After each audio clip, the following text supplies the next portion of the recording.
সকালবেলা ঘুমিয়েছিলাম, হঠাৎ ফোনটা বেজে উঠলো। ঘুম ঘুম চোখে ফোন ধরে বললাম হ্যালো। ওই হারামি, তুই এখনো ঘুমাস? সকালবেলা আমার ঘুমের 12টা বাজিয়ে দিলি? বল কেন ফোন দিলি? কি এখনো সকাল? ঘড়ির দিকে তাকিয়ে দেখ কয়টা বাজে। কয়টা আর হবে? 6-7টা হবে। ঘড়ির দিকে তাকিয়ে দেখি 12টা বাজে। হারামি, এখন 12টা বাজে। তাড়াতাড়ি মামার দোকানে চলে আয়। একটা জিনিস দেখেছি, লেট হলে আর দেখতে পাবি না। ওকে, তুই 10 মিনিট দাঁড়া, আমি 30 মিনিট আসছি বলে ফোন কেটে দিলাম। তারপর বিছানা থেকে উঠে ওয়াশরুমে চলে গেলাম।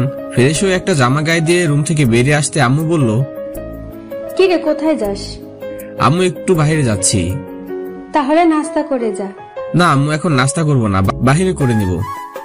ওকে ঠিক আছে, তাহলে সাবধানে যাস। ওকে আম্মু। পাগল ছেলে। তারপর আমি বাসা থেকে বেরিয়ে এসে একটা রিক্সা নিলাম। তো যেতে যেতে আমার পরিচয় দিয়ে নেই। আমি রাসেল, বাবা মার 2 মাত্র সন্তান। আমার বাড়ি লক্ষ্মীপুর। আমার একটা বড় ভাই আছে। আমি লেখাপড়া শেষ করে টোটো করে ঘুরে বেড়াই। আর আমাদের নিজের একটা ছোটখাটো ব্যবসা আছে। বাবা আর ভাইয়া ব্যবসা সামলায়, আর আম্মু ঘরের কাজ করে। আমার আম্মু আমাকে অনেক ভালোবাসে, আর বাবাকে আমি অনেক ভয় পাই। তো যাই হোক, পরিচয় দিতে দিতে মামার দোকানের সামনে চলে এলাম। ভাড়া মিটিয়ে মামার দোকানে গিয়ে পিছন থেকে রাফির মাথায় একটা থাপ্পড় মারলাম। তখন সে বলল, কোন হারামি রে?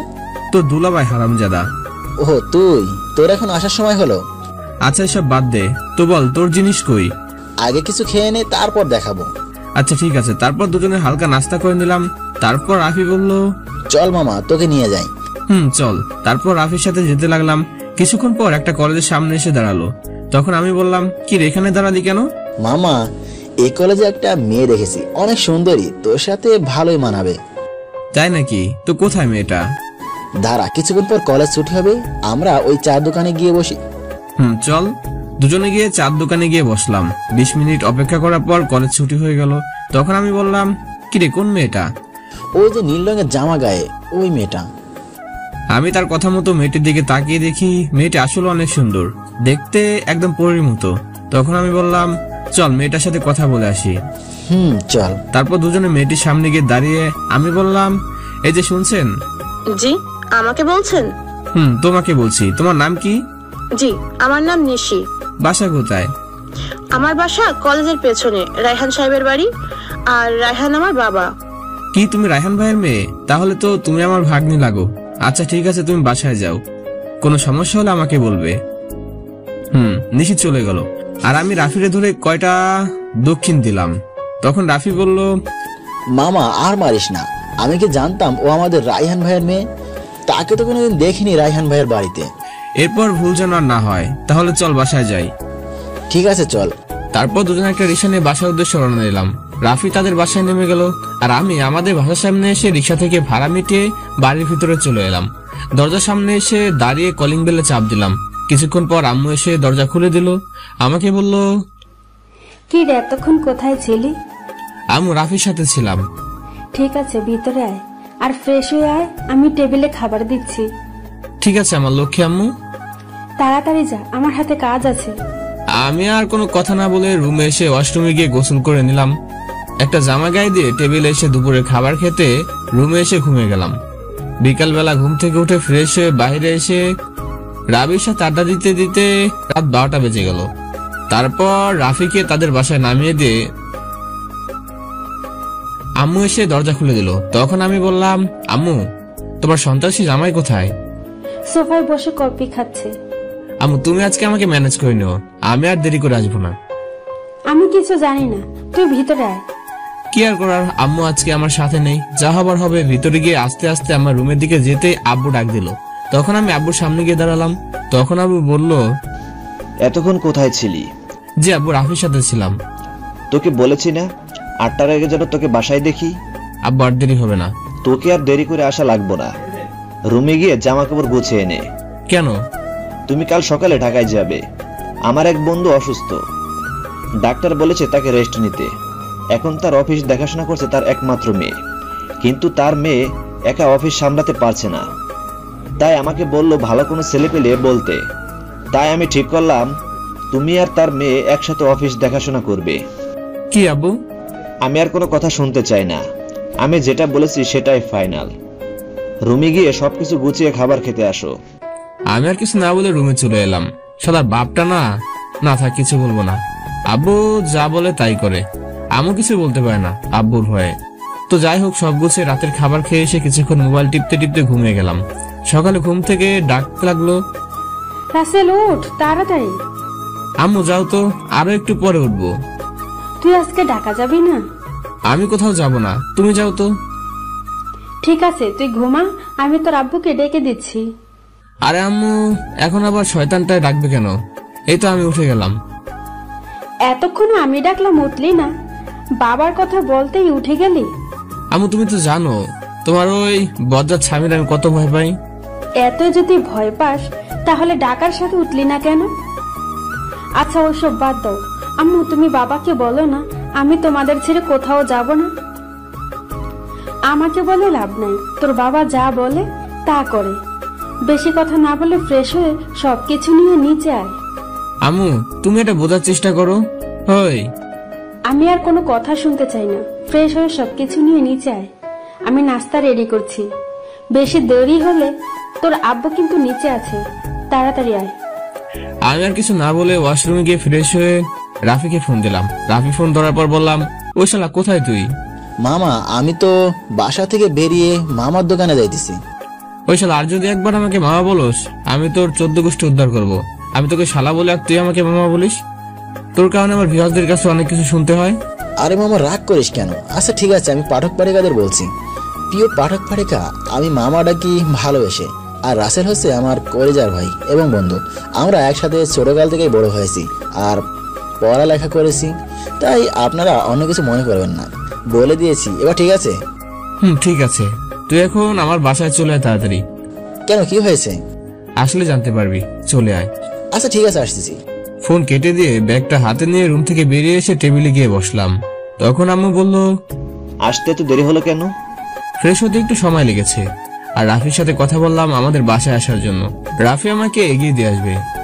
ঠিক আছে, এই নাও, এখানে 5,000 টাকা আছে, আর তোমার নাম্বার মোস্তাফিজকে দিয়েছি।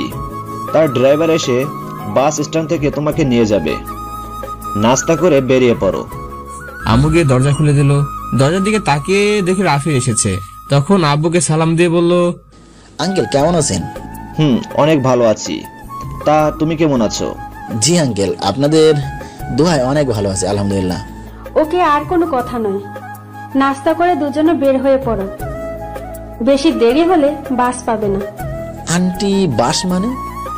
ও মা তুমি জানো না, রাসেল তো আজকে ঢাকায় চলে যাবে, এ কারণে তোমাকে ডাকছে, তুমি ওকে বাস কাউন্টারে নিয়ে যাবে। ওকে তুই নাস্তা করে নে, আমি তোকে যেতে যেতে সব বলবো।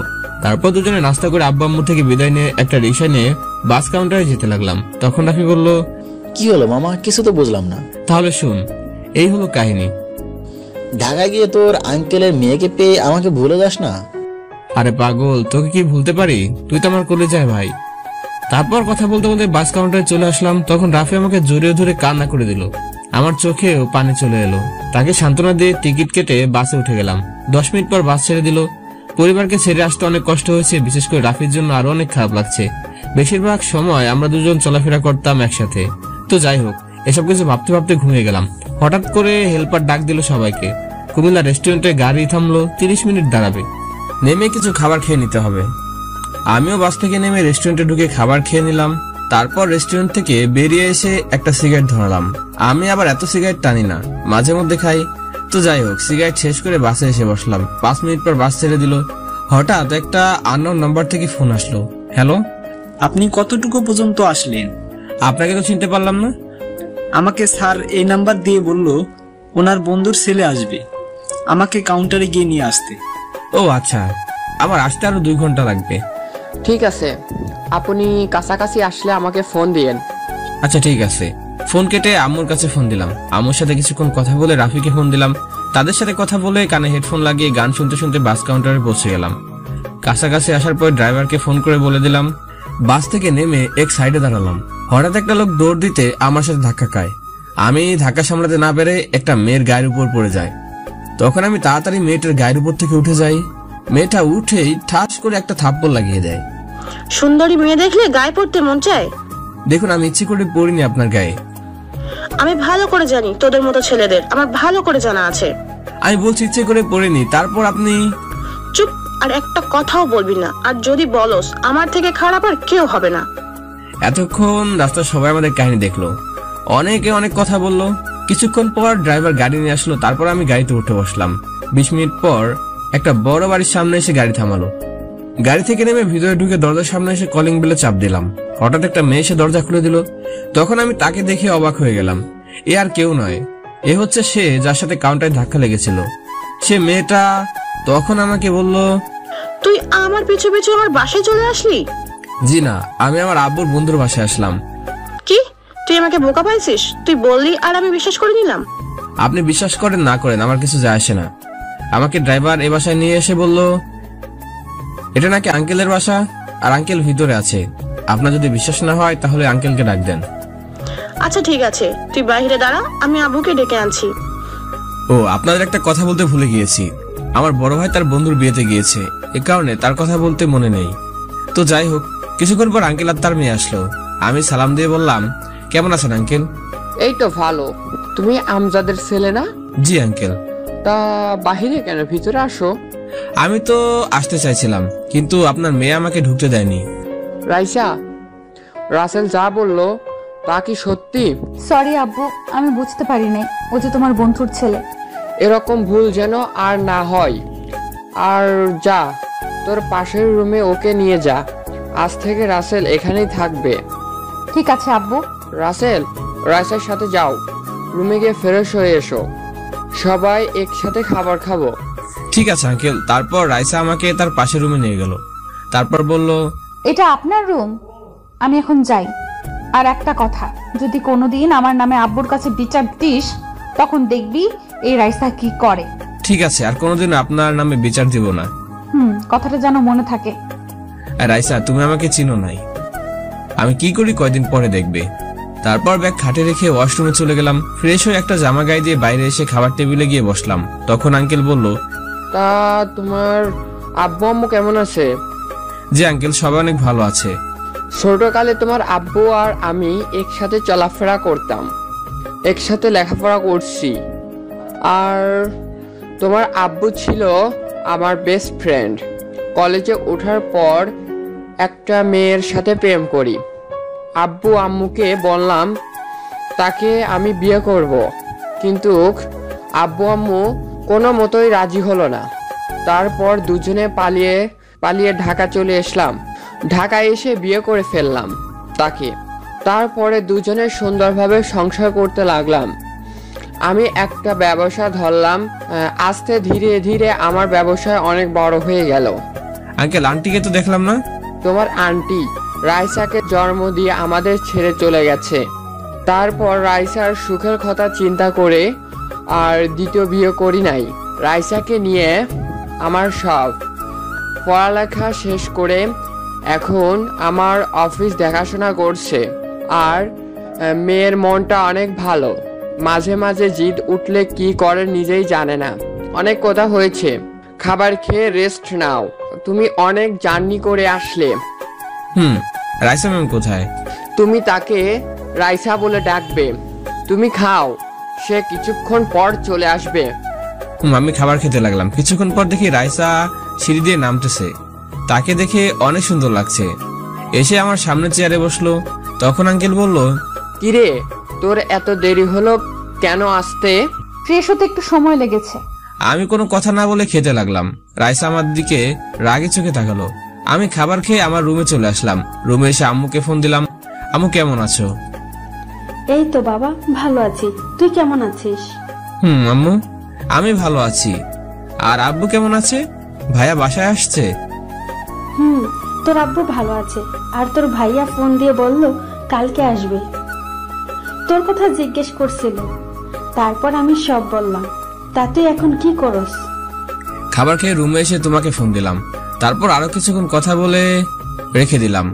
রাফিকেও ফোন দিয়ে কিছুক্ষণ কথা বললাম। তারপর ঘুমিয়ে গেলাম। বিকালে রাইসার ডাকে ঘুম ভেঙে গেল। তখন আমি বললাম, কি হলো, ডাকলেন কেন? আব্বু তোকে নিচে যেতে বলেছে। ঠিক আছে, আপনি যান, আমি ফ্রেশ হয়ে আসছি। তাড়াতাড়ি আয়। আমি শোয়া থেকে উঠে ফ্রেশ হয়ে বাইরে এসে দেখি আঙ্কেল সোফায় বসে কফি খাচ্ছে। আমাকে দেখে বলল, আরে রাসেল যে, ঘুম কেমন হলো? আসো এখানে বসো। জি আঙ্কেল, অনেক ভালো। রহিমা, এখানে একটা কফি দিয়ে যাও। আর তোমাকে যে জন্য ডেকেছিলাম। জি আঙ্কেল, বলেন। কাল সকালে তুমি রাইসার সাথে অফিসে যাবে। আমি রাইসাকে সব বলে দিয়েছি যে তোমাকে সব বুঝিয়ে দেবে। দুজনে একসাথে অফিসে যাবে, নিজের অফিস মনে করে কাজ করবে। জি আঙ্কেল, আমার জন্য দোয়া করবেন, আমি যেন আমার সবটুকু দিয়ে কাজ করতে পারি। আমার দোয়া সব সময় তোমার সাথে থাকবে। আমি জানি তুমি অনেক মেধাবী ছেলে, তোমার কথাবার্তা অনেক ভালো। আমি জানি তুমি তাড়াতাড়ি সব কিছু বুঝে যাবে। তো যাই হোক, খাবার খেয়ে ঘুমিয়ে পড়ো, সকালে তাড়াতাড়ি উঠতে হবে। জি আঙ্কেল। তারপর দুজনে গিয়ে খাবার টেবিলে চেয়ার টেনে বসলাম। কিছুক্ষণ পর রাইসা চলে এলো। তখন আঙ্কেল বলল, রাইসা মামুনি, তোমার সাথে করে রাসেলকে অফিসে নিয়ে যাবে আর তাকে সব কাজ বুঝিয়ে দেবে। ঠিক আছে আব্বু। ঠিক আছে, খাবার খেয়ে ঘুমিয়ে পড়ো, সকালে ঘুম থেকে উঠে তাড়াতাড়ি যেতে হবে। তারপর সবাই খাবার খেয়ে যে যার রুমে চলে গেল। আমি আমার রুমে এসে কিছুক্ষণ মোবাইল টিপে ঘুমিয়ে গেলাম। সকালে হঠাৎ করে কে যেন আমার চোখে পানি দিল। চোখ খুলে দেখি রাইসা দাঁড়িয়ে আছে। তখন আমি বললাম, চোখে পানি দিলেন কেন? তোকে সেই কখন থেকে ডাকতেছি, তোর ওঠার নামই নাই, তাই বাধ্য হয়ে তোর চোখে পানি দিলাম। তাই বলে চোখে পানি দিবেন?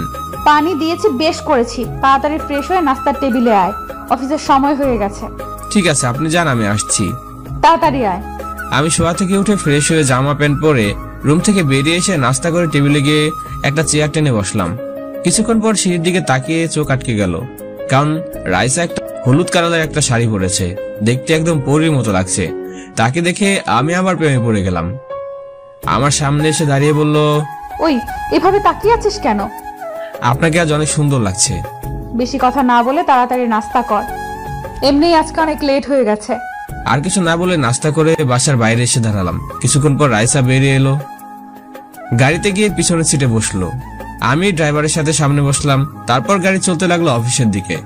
30 মিনিট পর গাড়ি এসে অফিসের সামনে থামলো। গাড়িতে একটা কথাও হয় নাই। তারপর দুজনে অফিসের ভিতরে ঢুকলাম। ঢুকার সাথে সাথে সবাই দাঁড়িয়ে সালাম দিল। দুজনেই রাইসার কেবিনে ঢুকলাম। আমাকে চেয়ারে বসতে বলে আমি একটা চেয়ার টেনে বসলাম। রাইসা কাকে যেন ফোন দিয়ে কেবিনে আসতে বলে। কিছুক্ষণ পর একটা লোক অনুমতি নিয়ে ভিতরে ঢুকলো। লোকটি বলল, ম্যাম, আমাকে ডেকেছেন? আঙ্কেল, আপনাকে কতবার বলবো আমাকে ম্যাম বলে ডাকবেন না।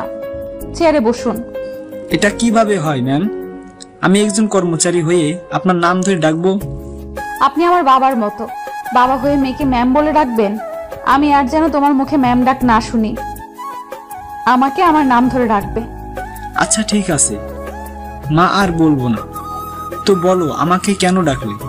ওর নাম রাসেল, আজ থেকে ও আমাদের অফিসে কাজ করবে। তোমাকে আমি গতকাল রাতে ওর কথা বলেছিলাম, তুমি ওকে ওর কেবিন দেখিয়ে দাও আর ওর কাজগুলো বুঝিয়ে দাও।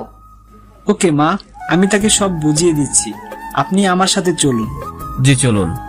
আপনি আঙ্কেলের সাথে যান, আপনাকে সব বুঝিয়ে দেবে। আর কোনো সমস্যা হলে আমার কাছে আসবেন। তারপর আমি আর লোকটি রাইসার কেবিন থেকে বেরিয়ে আসলাম। তারপর আমি লোকটিকে বললাম, আচ্ছা আমি তো আপনাকে চিনতে পারলাম না। জি, আমি এই অফিসের ম্যানেজার, আমার নাম ইকবাল হোসাইন। আমি এই অফিসে 10 বছর কাজ করি। আর আপনাকে তো চিনতে পারলাম না। প্রথম আগে আমাকে নাম ধরে ডাকবেন। আর আমি অফিসের বসের বন্ধু ছেলে, বাড়ি লক্ষ্মীপুর। আমি কালকে আসলাম, আঙ্কেলের বাসায় থাকবো। আমার বাবা বড় ভাই একটা ব্যবসা আছে, ওইটা সামলায়। আর আম্মু ঘরের কাজ করে ব্যস্ত থাকে। তোমাদের ব্যবসা থাকতে তুমি এই অফিসে কেন চলে এলে? আঙ্কেল নাকি অসুস্থ, তার মেয়ে এক অফিস সামলাতে কষ্ট হয়, এই কারণে আব্বু আমাকে এখানে পাঠায়। আঙ্কেলের মেয়ের সাথে যেন অফিসটা দেখাশোনা করি। বলতে বলতে একটা কেবিনের সামনে এসে তখন ম্যানেজার বলল, এটা তোমার কেবিন, আর এখানে কিছু ফাইল রাখা আছে, এগুলো কাজ করো। সমস্যা হলে রাইসা মামুনির কাছে গিয়ে ঠিক করে নিও। ঠিক আছে আঙ্কেল। আমি বসে বসে ফাইলগুলো কাজ করতে লাগলাম। আমি বুঝি না, এমন কোনো কথা না, আমি আমাদের অফিসের মাঝে গিয়ে কাজ করতাম। তো যাই হোক, আমি কাজ করতে লাগলাম। হঠাৎ পাশে একটা লোক বলল, হাই, আমি আরিফ। আমি রাসেল। তুমি কি নতুন? তোমার বাড়ি কোথায়? জি আমি নতুন, আর আমার বাড়ি লক্ষ্মীপুর। আপনার বাড়ি কোথায়? আমার বাড়ি দিনাজপুর। আমাকে আপনি না তুমি করে বলবা, ঠিক আছে? ঠিক আছে, তুমি করে বলবো। তুমিও আমাকে তুমি করে বলবা। আচ্ছা ঠিক আছে, বলবো। তারপর আরো কিছুক্ষণ কথা বলার পর কাজ করতে লাগলাম। কাজ করতে করতে হঠাৎ একটা ফাইল আটকে গেল। একবার মনে করেছি আরিফের কাছে বলবো, তারপর কিছু না ভেবে ফাইলটা দিয়ে রাইসার কেবিনের সামনে গিয়ে দাঁড়ালাম। দরজায় দাঁড়িয়ে বললাম, আসতে পারি ম্যাম? আরে রাসেল, তুমি আসো। জি ম্যাম। আরে তুমি আমাকে ম্যাম বলো কেন? আমাকে তুমি নাম ধরে ডাকবে। চেয়ারে বসো। না, এটা কি করে হয়? আমি একজন কর্মচারী হয়ে নাম ধরে ডাকতে পারবো না। ওই, তুমি কি আমাদের বাহিরের কেউ? তুমি হলে বাবার বন্ধুর ছেলে। যদি অফিসের কেউ জানে তুমি আমার বাবার বন্ধুর ছেলে হয়ে আমাকে ম্যাম ডাকছো, তখন আমাদের কাছে কেমন লাগবে? তুমি এখন থেকে আমাকে নাম ধরে ডাকবে, ব্যাস। ঠিক আছে ম্যাম। না রাইসা। এই তো গুড। আর একটা কথা, গতকালকের জন্য আমি সরি। আমার এক বান্ধবীর সাথে ঝগড়া করে আসছিলাম, মাথাটা পুরো গরম ছিল, তাই রেগে তোমাকে থাপ্পড় মারলাম। প্লিজ তুমি আমাকে মাফ করে দিও। আরে আমি কিছু মনে করিনি। হ্যাঁ, তোমার উপর রাগ ছিল, কিন্তু এখন তোমাকে মাফ করে দিয়েছি। আচ্ছা ঠিক আছে, লাঞ্চের টাইম হয়ে গেছে, চলো দুজনে ক্যান্টিনে গিয়ে খাবার খেয়ে আসি। ঠিক আছে চলো। তারপর দুজনে ক্যান্টিনে চলে গেলাম। একটা টেবিলে গিয়ে দুজনে বসলাম। তারপর রাইসা খাওয়ার অর্ডার দিল। কিছুক্ষণ পর খাবার দিয়ে গেল। দুজনে খেতে লাগলাম। হঠাৎ রাইসা বলল, আমাদের আর এসব প্রেম ভালোবাসা হবে না। কেন হবে না? আমি দেখতে অতটা ভালো না, দেখতে কালো। এমন ছেলের সাথে প্রেম করবে কে? কে বলেছে তুমি দেখতে ভালো না? তুমি দেখতে অনেক সুন্দর, যে কোনো মেয়ে তোমাকে দেখলে পাগল হয়ে যাবে। যদি পাগল হতো তাহলে এখন আমি সিঙ্গেল থাকতাম না। আশেপাশে দেখলে পেতেও পারো। কই, আশেপাশে তো কাউকে দেখলাম না। আরে গাধা, আমাকে কি চোখে পড়ে না? বিড়বিড় করে কি বলছো? না কিছু না, খাবার খাও। খাবার খেয়ে আমি বিল দিতে গেলে রাইসা জোর করে দিয়ে দেয়। দুজনে অফিসে এসে আমি আমার কেবিনে চলে আসলাম। কাজ করতে লাগলাম। তখন আরিফ বলল, কি ব্যাপার রাসেল, তোমার সাথে ম্যাম এত হেসে কথা বলে কেন? কিছু চলছে নাকি? আরে ভাই, প্রথম দিন তো, তাই কাজগুলো বুঝিয়ে দে। আর গতকাল বান্ধবীর সাথে ঝগড়া হয়েছে, তাই কি হয়েছে আমাকে বলেছে, ওইটা নিয়ে হাসাহাসি করেছিলাম। ও আচ্ছা, তাই বলো। আমি তো মনে করছিলাম না থাক। তা প্রথম দিন কেমন লাগছে? জি, অনেক ভালো লেগেছে। আচ্ছা ঠিক আছে, কাজ করেন, পরে কথা হবে। তারপর কাজ করতে লাগলাম। কাজ করতে করতে অফিসের টাইম শেষ হয়ে গিয়েছে। সবাই বের হয়ে গিয়েছে। কিছুক্ষণ পর রাইসা বের হলো কেবিন থেকে। আমাকে দেখে বলল, কি ব্যাপার, তুমি এখনো বসে আছো যে? তোমার জন্য অপেক্ষা করছিলাম। ও আচ্ছা, তাহলে চলো। তারপর দুজন অফিস থেকে বাইরে এসে গাড়িতে উঠলাম। তখন রাইসা বলল, প্রথম দিন কেমন লাগছে অফিসের কাজ? অনেক ভালো লেগেছে। আরো কিছু কথা বলতে বলতে বাসায় চলে আসলাম। কলিং বেলে চাপ দিলাম। কাজের মেয়ে রহিমা এসে দরজা খুলে দিল। তারপর দুজনে ভিতরে গেলাম। আঙ্কেল আমাকে দেখে বলল, প্রথম দিন কেমন লেগেছে? আমি বললাম ভালো। কিছুক্ষণ কথা বলে রুমে এসে ওয়াশরুমে ঢুকে ফ্রেশ হয়ে রাতের খাবার খেয়ে শুয়ে কিছুক্ষণ মোবাইলে ফেসবুকে ঘুরছিলাম। সকালে ঘুম থেকে উঠে ফ্রেশ হয়ে নাস্তা করে দুজনে গাড়িতে উঠে অফিসে চলে আসলাম। আমার কেবিনে এসে কাজ করতে লাগলাম। হঠাৎ পিয়ন এসে বলল, রাইসা নাকি আমাকে ডাকছে। তাই আমিও রাইসার কেবিনে যেতে ঠাস করে একটা মেয়ের সাথে ধাক্কা খেয়ে পড়ে গেলাম। আমি তাড়াতাড়ি উঠে মেয়েটিকে বললাম, সরি, আমি আপনাকে দেখতে পাইনি। ইটস ওকে, সমস্যা নেই। আপনার কোথাও লাগেনি তো? জি না, আমার কোথাও লাগেনি। আপনাকে তো চিনতে পারলাম না। জি, আমি সাফা, আজকে জয়েন করেছি। আর আপনি? জি, আমি রাসেল, আমি গতকাল থেকে জয়েন করেছি। আচ্ছা, পরে কথা হবে, ম্যাম আমাকে ডাকছে। দেরি হলে আবার সমস্যা হবে। আচ্ছা ঠিক আছে, যান। আমি আর কোনো কথা না বলে রাইসার কেবিনের সামনে এসে দাঁড়িয়ে বললাম, আমি কি ভিতরে আসতে পারি? আসুন। আমি ভিতরে গিয়ে রাইসার দিকে তাকিয়ে দেখি চোখ মুখ লাল করে বসে আছে। তখন আমি বললাম, আমায় ডেকেছিলেন? তোকে আমি কোন সময় আসতে বললাম? আমি তো আসতেছিলাম, কিন্তু হঠাৎ। ও আচ্ছা। আর শোনো, মেয়েদের সাথে বেশি কথা বলবি না। কেন? আমি বলছি বলবি না, ব্যাস। আচ্ছা ঠিক আছে, বলবো না। তা কেন ডেকেছিলেন? আজকে লাঞ্চের টাইমে বাসায় যাব দুজনে। কেন? আমার এক বান্ধবীর কাল বিয়ে, তাই দুজনে বাসায় গিয়ে ফ্রেশ হয়ে লাঞ্চ করে মার্কেটে যাব। গিফট আর কিছু কেনাকাটা করে বাসায় এসে সন্ধ্যায় দুজনে তাদের বাসায় যাব। তা বুঝলাম, কিন্তু অফিস কে সামলাবে? ম্যানেজার আঙ্কেলকে বলেছি, উনি সব দেখে রাখবে। আচ্ছা ঠিক আছে, আমার হাতে কিছু কাজ আছে, ওগুলো শেষ করতে হবে। আমি এখন যাই। আচ্ছা ঠিক আছে, যাও। আমি আর কোনো কথা না বলে রাইজার কেবিন থেকে বেরিয়ে এসে আমার কেবিনে এসে কাজ করতে লাগলাম। কাজ করতে করতে দুপুর হয়ে গেল। কিছুক্ষণ পর রাইজা বেরিয়ে আসলো। তারপর দুজন বাইরে এসে গাড়িতে উঠলাম। 20 মিনিট পর বাসায় চলে আসলাম। তারপর রুমে এসে ফ্রেশ হয়ে দুপুরে খাবার খেয়ে রেডি হয়ে দুজনে মার্কেটে চলে গেলাম। প্রথমে একটা গিফট নিল, তারপর রাইজার জন্য কিছু জামা নিল। কিছুক্ষণ পর দেখি রাইসা ছেলেদের দোকানে গেল। তখন আমি বললাম, কি ব্যাপার, ছেলেদের দোকানে আসলেন কেন? একজনের জন্য একটা শার্ট আর প্যান্ট নিব, দেখি তোমার মাপে হয় কিনা। আমায় মাফ করে দেন। ও দেখতে তোমার মতো। ও ঠিক আছে, নাও। তারপর একটা শার্ট আর একটা প্যান্ট নিল আমার মাপে। মার্কেট থেকে বেরিয়ে এসে একটা রেস্টুরেন্টে ঢুকে কিছু খাবার খেয়ে চলে আসলাম। হঠাৎ রাইসা আমার হাতে ব্যাগটা দিয়ে বলল, এটা নাও তোমার জন্য, ভিতরে একটা হলুদ পাঞ্জাবিও আছে, ওটা পরে সন্ধ্যায় আমার সাথে যাবে। তুমি না বললে অন্য কারোর জন্য কিনেছো, এখন আমাকে কেন দিলে? এগুলো আমি তোমার জন্যই কিনেছি, তোমার জন্য বললে তুমি কিনতে দিতে না, তাই তোমার কথা বলিনি। আমি এগুলো নিতে পারবো না।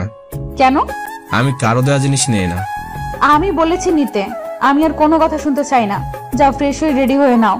আমি রেডি হতে গেলাম, কিন্তু আমি আর কোনো কথা না বলে রুমে এসে ওয়াশরুমে ঢুকে ফ্রেশ হয়ে পাঞ্জাবি পরে রেডি হয়ে রুম থেকে বেরিয়ে আসলাম। কিছুক্ষণ পর সিঁড়ির দিকে তাকিয়ে আমি অবাক হয়ে গেলাম, কারণ রাইজা একটা নীল শাড়ি পরে আছে, আমার সাথে ম্যাচ করছে। তাকে দেখতে একদম পরীর মতো লাগছে। আমি একদিনে তাকিয়েছিলাম রাইজার দিকে। কখন যে আমার সামনে চলে আসতে বলতে পারবো না। তাহলে তাকে কি দেখছো? তখন আমাকে ধাক্কা দিয়ে বললো, এইভাবে তাকিয়ে আছো কেন? একটা পরী দেখি। কোথায়? আমি তো কোনো পরী দেখি না। তুমি কি পরী থেকে কম নাকি? ও তাই, তোমাকে অনেক সুন্দর লাগছে। আমাকে মোটেও সুন্দর লাগে না। একবার নিজেকে আয়নায় দেখো, তোমাকে আজকে অনেক সুন্দর লাগছে। যে কোনো মেয়ে দেখলে পাগল হয়ে যাবে। কোনো মেয়ের দরকার নেই, তুমি পড়লে চলবে। এই, তুমি বিড়বিড় করে কি বলো?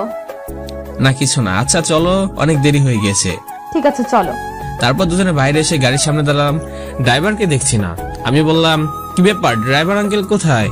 ড্রাইভার আঙ্কেলকে বাসায় পাঠিয়ে দিছি। কেন? তাহলে গাড়ি চালাবে কে? কেন আমি চালাবো? আমি কি গাড়ি চালাতে পারি না? ও আচ্ছা, তাহলে চলো। তারপর আমি পিছনে বসতে গেলে রাইসা আমাকে বলে সামনে বসতে। তাই আর কোনো কথা না বলে গাড়ির সামনে উঠে বসলাম। রাইসা গাড়ি চালাতে লাগলো। কথা বলতে বলতে আমরা একটা বাসার সামনে চলে আসলাম। বাড়িটা অনেক সুন্দর করে সাজিয়েছে। রাইসা গাড়ি একটা জায়গায় পার্ক করলো। তারপর দুজনে গাড়ি থেকে নেমে বাসার ভিতরে ঢুকলাম। হঠাৎ কিছু মেয়ে এসে রাইসাকে জড়িয়ে ধরে বলল, কি রে, তোর আসতে এত লেট হলো কেন? আচ্ছা পরে কথা হবে, আগে ভিতরে চল। কি রে রাইসা, এই ছেলেটা কে? ও হচ্ছে রাসেল, বাবার বন্ধুর ছেলে। আমার সাথে অফিসে কাজ করে। আমি একা সামলাতে পারি না, তাই আব্বু ওকে আনছে। কি রে, আমাদের সাথে পরিচয় করিয়ে দিবি না? তোরা পরিচয় হয়ে নে। তোর কিছু করতে হবে না। হাই, আমি মিম। আমি রাসেল। আমি নীলা। আপনাকে আজকে অনেক সুন্দর লাগছে। থ্যাঙ্কস, আপনাদের অনেক সুন্দর লাগছে। অনেক কথা হলো, এখন আমরা রিফার কাছে যাই চলো। আর রাসেল, তুমি ওখানে বসো, আমি রিফার সাথে দেখা করে আসি। আচ্ছা ঠিক আছে। রাইসা তার বান্ধবীর সাথে চলে গেল। দেখি এক কোনায় গিয়ে একটা চেয়ারে বসলো। হঠাৎ একটা মেয়ে সামনে এসে বলল, আরে আপনি এখানে? আমি তার দিকে তাকিয়ে দেখি সকালে যে মেয়েটার সাথে ধাক্কা খেলাম, মানে সাপা। আমি বললাম, আমারও একই প্রশ্ন, তুমি এখানে? আমার কাজিনের বিয়ে, আমি থাকবো না তো কে থাকবে? ও, তার মানে তোমার কাজিনের বিয়ে? আপনি এখানে কিভাবে? আমি তোমার ম্যামের সাথে আসলাম। তোমার ম্যামের নাকি বান্ধবী, তাই আমাকে সাথে করে নিয়ে এলো। ও আচ্ছা, তাই এখানে একা বসে আছো কেন? ম্যাম কোথায়? তোমার ম্যাম তার বান্ধবীর সাথে দেখা করতে গিয়েছে। আমাকে বললো এখন আসতে, দেখা করতে চলে আসবে। ও, আজকে আপনাকে অনেক সুন্দর লাগছে। ধন্যবাদ, আপনাকে অনেক সুন্দর লাগছে। ধন্যবাদ। আচ্ছা, আমরা কি তুমি করে বলতে পারি না? একসাথে অফিসে কাজ করি, সেই হিসেবে আজকে থেকে আমাকে তুমি করে বলবেন। আচ্ছা তুমি ঠিক করে বলো, তোমাকেও তুমি করে বলতে হবে আমাকে? আচ্ছা ঠিক আছে, বলবো। তাহলে তুমি বসো, আমি ভিতর থেকে ঘুরে আসি। ঠিক আছে যাও। সাফা চলে গেল। হঠাৎ করে রাইসা এসে বলল, ওই মেয়েটা কে? কিসের এত কথা বললে? আরে সকালে তোমাকে যে মেয়ের কথা বললাম, এটা সে মেয়েটা। তার নাকি কাজিনের বিয়ে। হঠাৎ আমাকে দেখে আমার কাছে এসে বলল, আমি এখানে কেন? তারপর তাকে সব বললাম। ওই মেয়েটাকে আমার সুবিধার মনে হয় না, তার সাথে বেশি কথা বলবে না, ওর থেকে দূরে দূরে থাকবে। কেন? আমি বলেছি তাই, আর একটা কথা বললে নাক ফাটিয়ে দেব, কথাটা যেন মনে থাকে। ঠিক আছে, বলবো না। চলো আমার সাথে, তোমাকে পরিচয় করিয়ে আনি রিপার সাথে। ঠিক আছে চলো। তারপর রাইজা আমাকে ভিতরে নিয়ে একটা রুমে ঢুকলো। ভিতরে গিয়ে দেখি সব মেয়ে, সব কয়টা ময়দা সুন্দরী। রাইসা আমাকে রিপার সাথে পরিচয় করিয়ে দিল। কিছুক্ষণ কথা বলে বাইরে চলে এলাম। রাইসা তার বান্ধবীদের সাথে রয়েছে। আমি বাইরে এসে একটা চেয়ারে বসলাম। কিছুক্ষণ পর মেয়েকে স্টেজে উঠালো। তারপরে কেক করে সবাই মেয়েকে মেহেদি লাগালো। হঠাৎ রাইসা আমার সামনে এসে বলল, রাসেল চলো আমরা দুজনে মেহেদি লাগিয়ে আসি। আমি না উঠলে হয় না? তোমার জন্য আমি আমার বান্ধবীর সাথে উঠি নাই, তাড়াতাড়ি আমার সাথে চলো। তারপর দুজনে স্টেজে উঠে প্রথমে আমি মেহেদি লাগালাম, তারপর এক পিস কেক খাইয়ে দিলাম। বাসা অনেকে আমাদের দিকে তাকিয়ে আছে। অনেকে বলছে আমাদের দুজনকে মানিয়েছে, আরো অনেকজন অনেক কথা বলছে। আমি সামনে তাকিয়ে দেখি সাহা আমার দিকে এক ধ্যানে তাকিয়ে আছে। আমি তার চোখ থেকে চোখ সরিয়ে নিলাম। তারপর নাচ গান শুরু হলো। সবকিছু শেষ করে সবার থেকে বিদায় নিয়ে বাইরে এসে গাড়িতে উঠলাম। তখন রাইসা বলল, তোমার থেকে কেমন লাগছে অনুষ্ঠান? অনেক ভালো লেগেছে। কথা বলতে বলতে বাসায় চলে আসলাম। কলিং বেল চাপ দিলাম, কেউ দরজা খুললো না। রাইসা গাড়ি পার্কিং করে এসে দেখে আমি কলিং বেল চাপ দিতে লাগলাম। তখন সে আমাকে বলল, আরে কি করছো? আমাদের জন্য কি সবাই এখনো জেগে আছে? রাত বাজে 2টা। তাহলে ঢুকবো কেমন করে? আমার কাছে এক্সট্রা চাবি আছে। ও আচ্ছা তাই বলো। তারপর দুজন দরজা খুলে ভিতরে ঢুকে আমি আমার রুমে আর রাইসা রুমে চলে গেল। আমি রুমে এসে ওয়াশরুমে ঢুকে ফ্রেশ হয়ে খাটে শুয়ে পড়লাম। সকালবেলা হঠাৎ দেখি আমার পুরো শরীর ভিজে গিয়েছে। সামনে তাকিয়ে দেখি রাইসা বালতি নিয়ে দাঁড়িয়ে আছে। আমি বললাম, আমাকে ভিজালেন কেন? তোকে সকাল থেকে ডাকতে ডাকতে তোর উঠার কোনো নাম নেই, তাই বাধ্য হয়ে তোর গায়ে পানি দিলাম। এত সকাল সকাল আমার ঘুম ভাঙলো কেন? কি এখনো সকাল? দুপুর 12টা বাজে। বিয়েতে যাবি না? তোর জন্য আজকে অনেক লেট হয়ে গেল। তাড়াতাড়ি ফ্রেশ হয়ে রেডি হয়ে নিচে আয়। তুমি যাও, আমি আসছি। তাড়াতাড়ি আয়। আমি আর কোনো কথা না বলে ওয়াশরুমে ঢুকে গোসল করে এসে আমি রাইসার দেওয়া শার্ট আর প্যান্ট পরে রুম থেকে বেরিয়ে আসতেই ঠাস কি হলো বুঝলাম না, তো বুঝিয়ে বলছি। রুম থেকে বেরিয়ে আসতেই রাইসা আমার সাথে ধাক্কা খেয়ে পড়ে যেতে লাগলো। আমি তাকে ধরে ফেলেছি। রাইসা চোখ বন্ধ করে ফেলেছে। তখন আমি তাকে দাঁড় করে ছেড়ে দিলাম। আমি বললাম, তুমি আমার রুমের সামনে কি করো? তোমার দেরি দেখে তোমাকে ডাকতে আসলাম, কিন্তু আমি দরজার সামনে এসে রুমে ঢুকতেই তুমি রুম থেকে বেরিয়ে আসলে। ও আচ্ছা ঠিক আছে, তাহলে চলো। চলো। আমি জানি তোমার মন কেন খারাপ হলো, কারণ আজকে রাইসা শাড়ি পরেছে। নীল রঙের শাড়ি, নীল রঙের চুড়ি, সবকিছু ম্যাচ করে পড়েছে। আমি বুঝি না রাইসা তার জামা কাপড়ের রঙের সাথে আমার জামা কাপড় রঙের ম্যাচ করে পড়ে কেন। তাহলে কি রাইসা? না না, আমি কি ভাবছি এটা হতে পারে না, হয়তো মনে করে নিছে। তারপর বাসার বাইরে এসে গাড়ির সামনে দাঁড়িয়ে বললাম, আজকে আমি গাড়ি চালাবো। তুমি গাড়ি চালাতে পারো? অনেক আগে থেকেই। তুমি গাড়িতে উঠো। আমিও গাড়িতে উঠে গাড়ি চালাতে লাগলাম। তখন আমি বললাম, রাইসা আজকে তোমাকে অনেক সুন্দর লাগছে। যাক, এতক্ষণে তোমার চোখ পড়লো আমার দিকে। কেন? তুমি আমাকে প্রথম দেখে কিছু বলো নাই, তাই মনে করেছি তুমি আমার দিকে ঠিকমতো খেয়াল করোনি। ও আচ্ছা, আজকে কিন্তু সত্যি তোমাকে অনেক বেশি সুন্দর লাগছে। বিয়ে বাড়িতে যে ছেলে দেখবে সে ছেলে পাগল হয়ে যাবে। তুমি পাগল হলে চলবে, আমার অন্য ছেলের দরকার নাই। তুমি খালি বিড়বিড় করে কি বলো? কিছু না, তোমাকেও আজকে অনেক সুন্দর লাগছে। আর শোনো, বিয়ে বাড়িতে অনেক সুন্দর সুন্দর মেয়ে আসবে, কোনো মেয়ের দিকে তাকাবে না। কেন, তাকালে সমস্যা কি? আমি বলছি তাকাবে না, ব্যাস। আচ্ছা ঠিক আছে, তাকাবো না। কথা বলতে বলতে আমরা বিয়ে বাড়িতে চলে আসলাম। আমি গাড়ি পার্কিং করে দুজনে গাড়ি থেকে নামলাম। বাসার ভিতরে গেলাম। ভিতরে ঢুকে রাইসা আর রিপাকে জড়িয়ে ধরলো।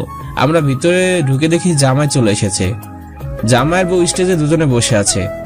আমার হাতে গিফট বক্স ছিল, তাদের হাতে দিয়ে আমি আর রাইসা চেয়ারে গিয়ে বসলাম। তখন রাইসা বলল, তাদের দুজনকে অনেক মানিয়েছে, তাই না? আমারও অনেক স্বপ্ন আছে, আমার বিয়ের সময় দুজনে একসাথে স্টেজে বসবো, দুজনে হাতে হাত রাখবো। বিয়ের পর আমি ওকে অনেক ভালোবাসবো। এখনো বিয়ে হয়নি, তার আগে থেকে কত স্বপ্ন। হতে কতক্ষণ? আমি তো রাজি, কিন্তু সে রাজি কিনা বলতে পারি না। তো সে মানুষটাকে জানতে পারি? এখন না, সময় হলে জানতে পারবে। আর কোনো কথা বললাম না। তার মানে রাইসা অন্য কাউকে ভালোবাসে। মনটা অনেক খারাপ হয়ে গেল। বিয়ে পড়ানো হয়ে গেল। তারপর সবাই খাবার দাবার শেষ করে একটা জায়গায় গিয়ে বসলাম। রাইসা রিবার সাথে ভিতরে কথা বলছে। আমি মন খারাপ করে বসে আছি। হঠাৎ কেন যেন বললো, তুমি এখানে বসে আছো কেন? দেখি শিপা, তাকেও আজকে অনেক সুন্দর লাগছে। আমি বললাম, এমনি। তা তুমি কেমন আছো? আমিও ভালো আছি। তা খাবার খেয়েছো? খাবার খেয়ে এসে বসলাম। তা তুমি খেয়েছো? আচ্ছা রাসেল, রাইসা ম্যাম সবসময় তোমার সাথে কেন? কই, রাইজা আমার সাথে সবসময় থাকে, বরং আমি সবসময় রাইজার সাথে থাকি না। কারণ আঙ্কেল বলেছে রাইজাকে যেন চোখে চোখে রাখি, আর রাইজা আমাকে বলেছে কোনো মেয়ের সাথে কথা না বলি। কেন? কথা বললে কি হবে? সে আমি জানি না, ও হয়তো চলে আসবে। তুমি এখন চলে যাও। যেখানে বাঘের বয়স সেখানে সন্ধ্যা হয়, যা ভাবছিলাম তাই হলো। তখন সাফা বলল, না মানে রাসেলের সাথে কথা বলছিলাম। কি এমন কথা বললে? না মানে কেমন আছে? আপনি ম্যামের সাথে সবসময় থাকেন কে? অফিসের কাজ কেমন চলে? এসব বিষয়ে কথা বলছিলাম। ঠিক আছে, তোমাকে আমি যেন আর রাসেলের আশেপাশে না দেখি। ঠিক আছে ম্যাম। ওই, তোকে না বললাম কোনো মেয়ের সাথে কথা না বলতে? একসাথে অফিসে কাজ করি, তাই কিছুক্ষণ কথা বললাম। তুমি তো ভিতরে চলে গেলে, একা একা ভালো লাগছে না, তাই ভাবলাম কিছুক্ষণ কথা বলি। চলো। তারপর বিয়ে বাড়ি থেকে বেরিয়ে এসে গাড়িতে উঠলাম। আমি গাড়ি চালাতে লাগলাম। টুকটাক কথা বলতে বলতে বাসায় চলে আসলাম। গাড়ি পার্কিং করে দুজনের সামনে এসে কলিং বেলে চাপ দিলাম। কিছুক্ষণ পর কাজের মেয়ে দরজা খুলে দিল। দুজনে ভিতরে ঢুকে আমি আমার রুমে চলে এলাম। তারপর ফ্রেশ হয়ে খাটে শোয়ার সাথে সাথে ঘুম চলে এলো। হঠাৎ ঘুম ভেঙে গেল। তাকিয়ে দেখি চারদিকে অন্ধকার হয়ে গিয়েছে। ঘড়ির দিকে তাকিয়ে দেখি রাত 10টা বাজে। তাই আর না শুয়ে উঠে ফ্রেশ হয়ে রুমের বাইরে এসে দেখি আঙ্কেল সবাই বসে টিভি দেখছে। আমি যাওয়ার পর আমায় বলল, তাহলে তোমার ঘুম ভাঙলো? বিয়ে বাড়িতে অনেক ক্লান্ত হয়ে গিয়েছিলাম, তাই শোয়ার সাথে সাথে কখন যে ঘুম চলে আসে বলতে পারবো না। ঠিক আছে, টেবিলে গিয়ে বসো, আমি ফ্রেশ হয়ে আসছি। ঠিক আছে। আর রাইজা কোথায়? রাইসা ওর রুমে আছে, বলেছে রাতে না কি খাবে না। ও আচ্ছা, ঠিক আছে। আমি টেবিলের সামনে গিয়ে একটা চেয়ার টেনে বসলাম। কিছুক্ষণ পর আঙ্কেল চলে এলো।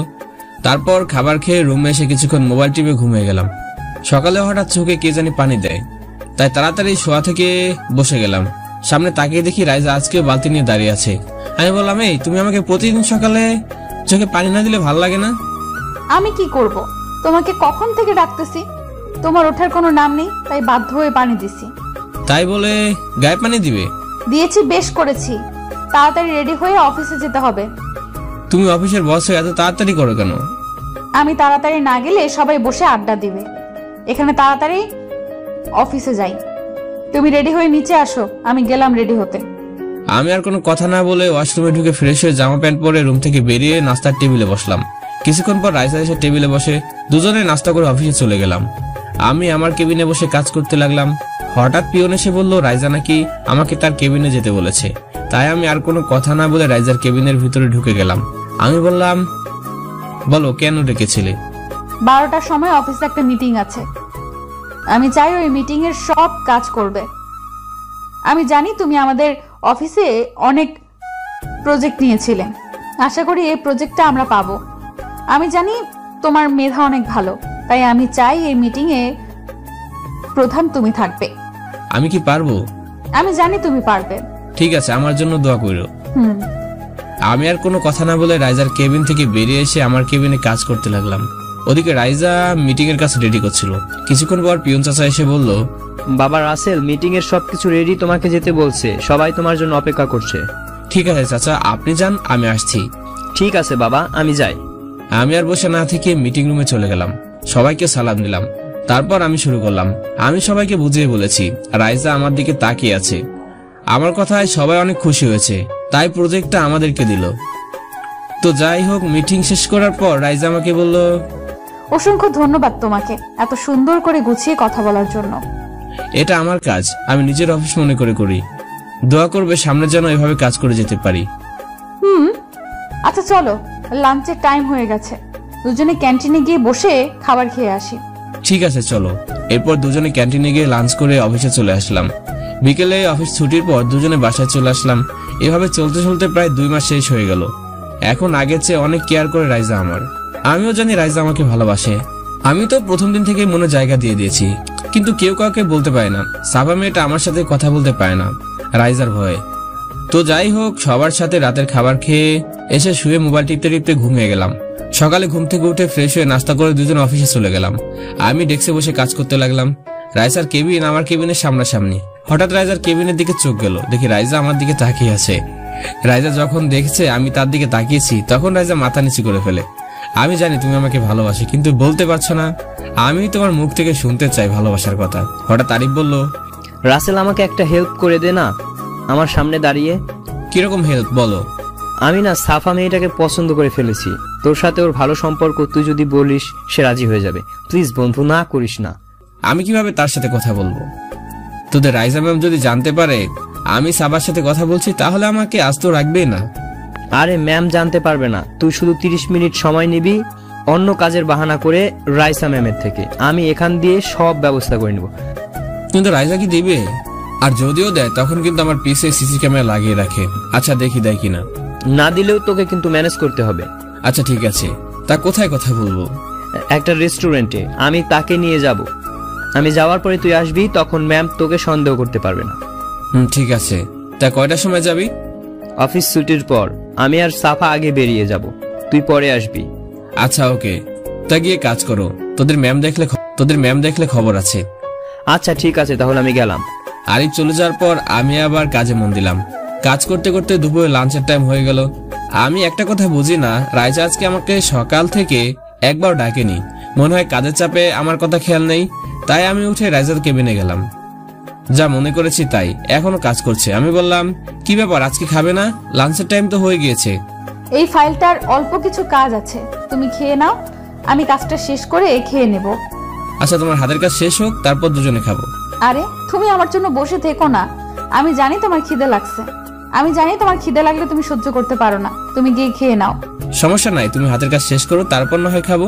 বুঝেছি, তুমি আমাকে ছাড়া খাবে না। চলো তাহলে, খাবার খেয়ে এসে হাতের কাজ করব। আরে হাতের কাজ শেষ করো, আমি তো বসে আছি। পরে করব, আসো তুমি, খাবার খেয়ে আসি। ঠিক আছে চলো। তারপর দুজনে মিলে ক্যান্টিনে চলে গেলাম। তারপর খাবার খেয়ে এসে আমার কেবিনে, আর রাইজা তার কেবিনে চলে গেল। আমার কেবিনে এসে বসে কাজ করতে লাগলাম। কাজ করতে করতে অফিস টাইম শেষ হয়ে গেল। আমার আগে আরিফ আর সাবা চলে গেল। আমি অফিসের বাইরে অপেক্ষা করতে লাগলাম রাইজার জন্য। তার কেবিনে গেলাম না, কারণ একটা নতুন প্রজেক্ট পেয়েছে। কাজ ভালো দেখলে আরো দিবে বলেছে, তাই মন দিয়ে কাজ করে।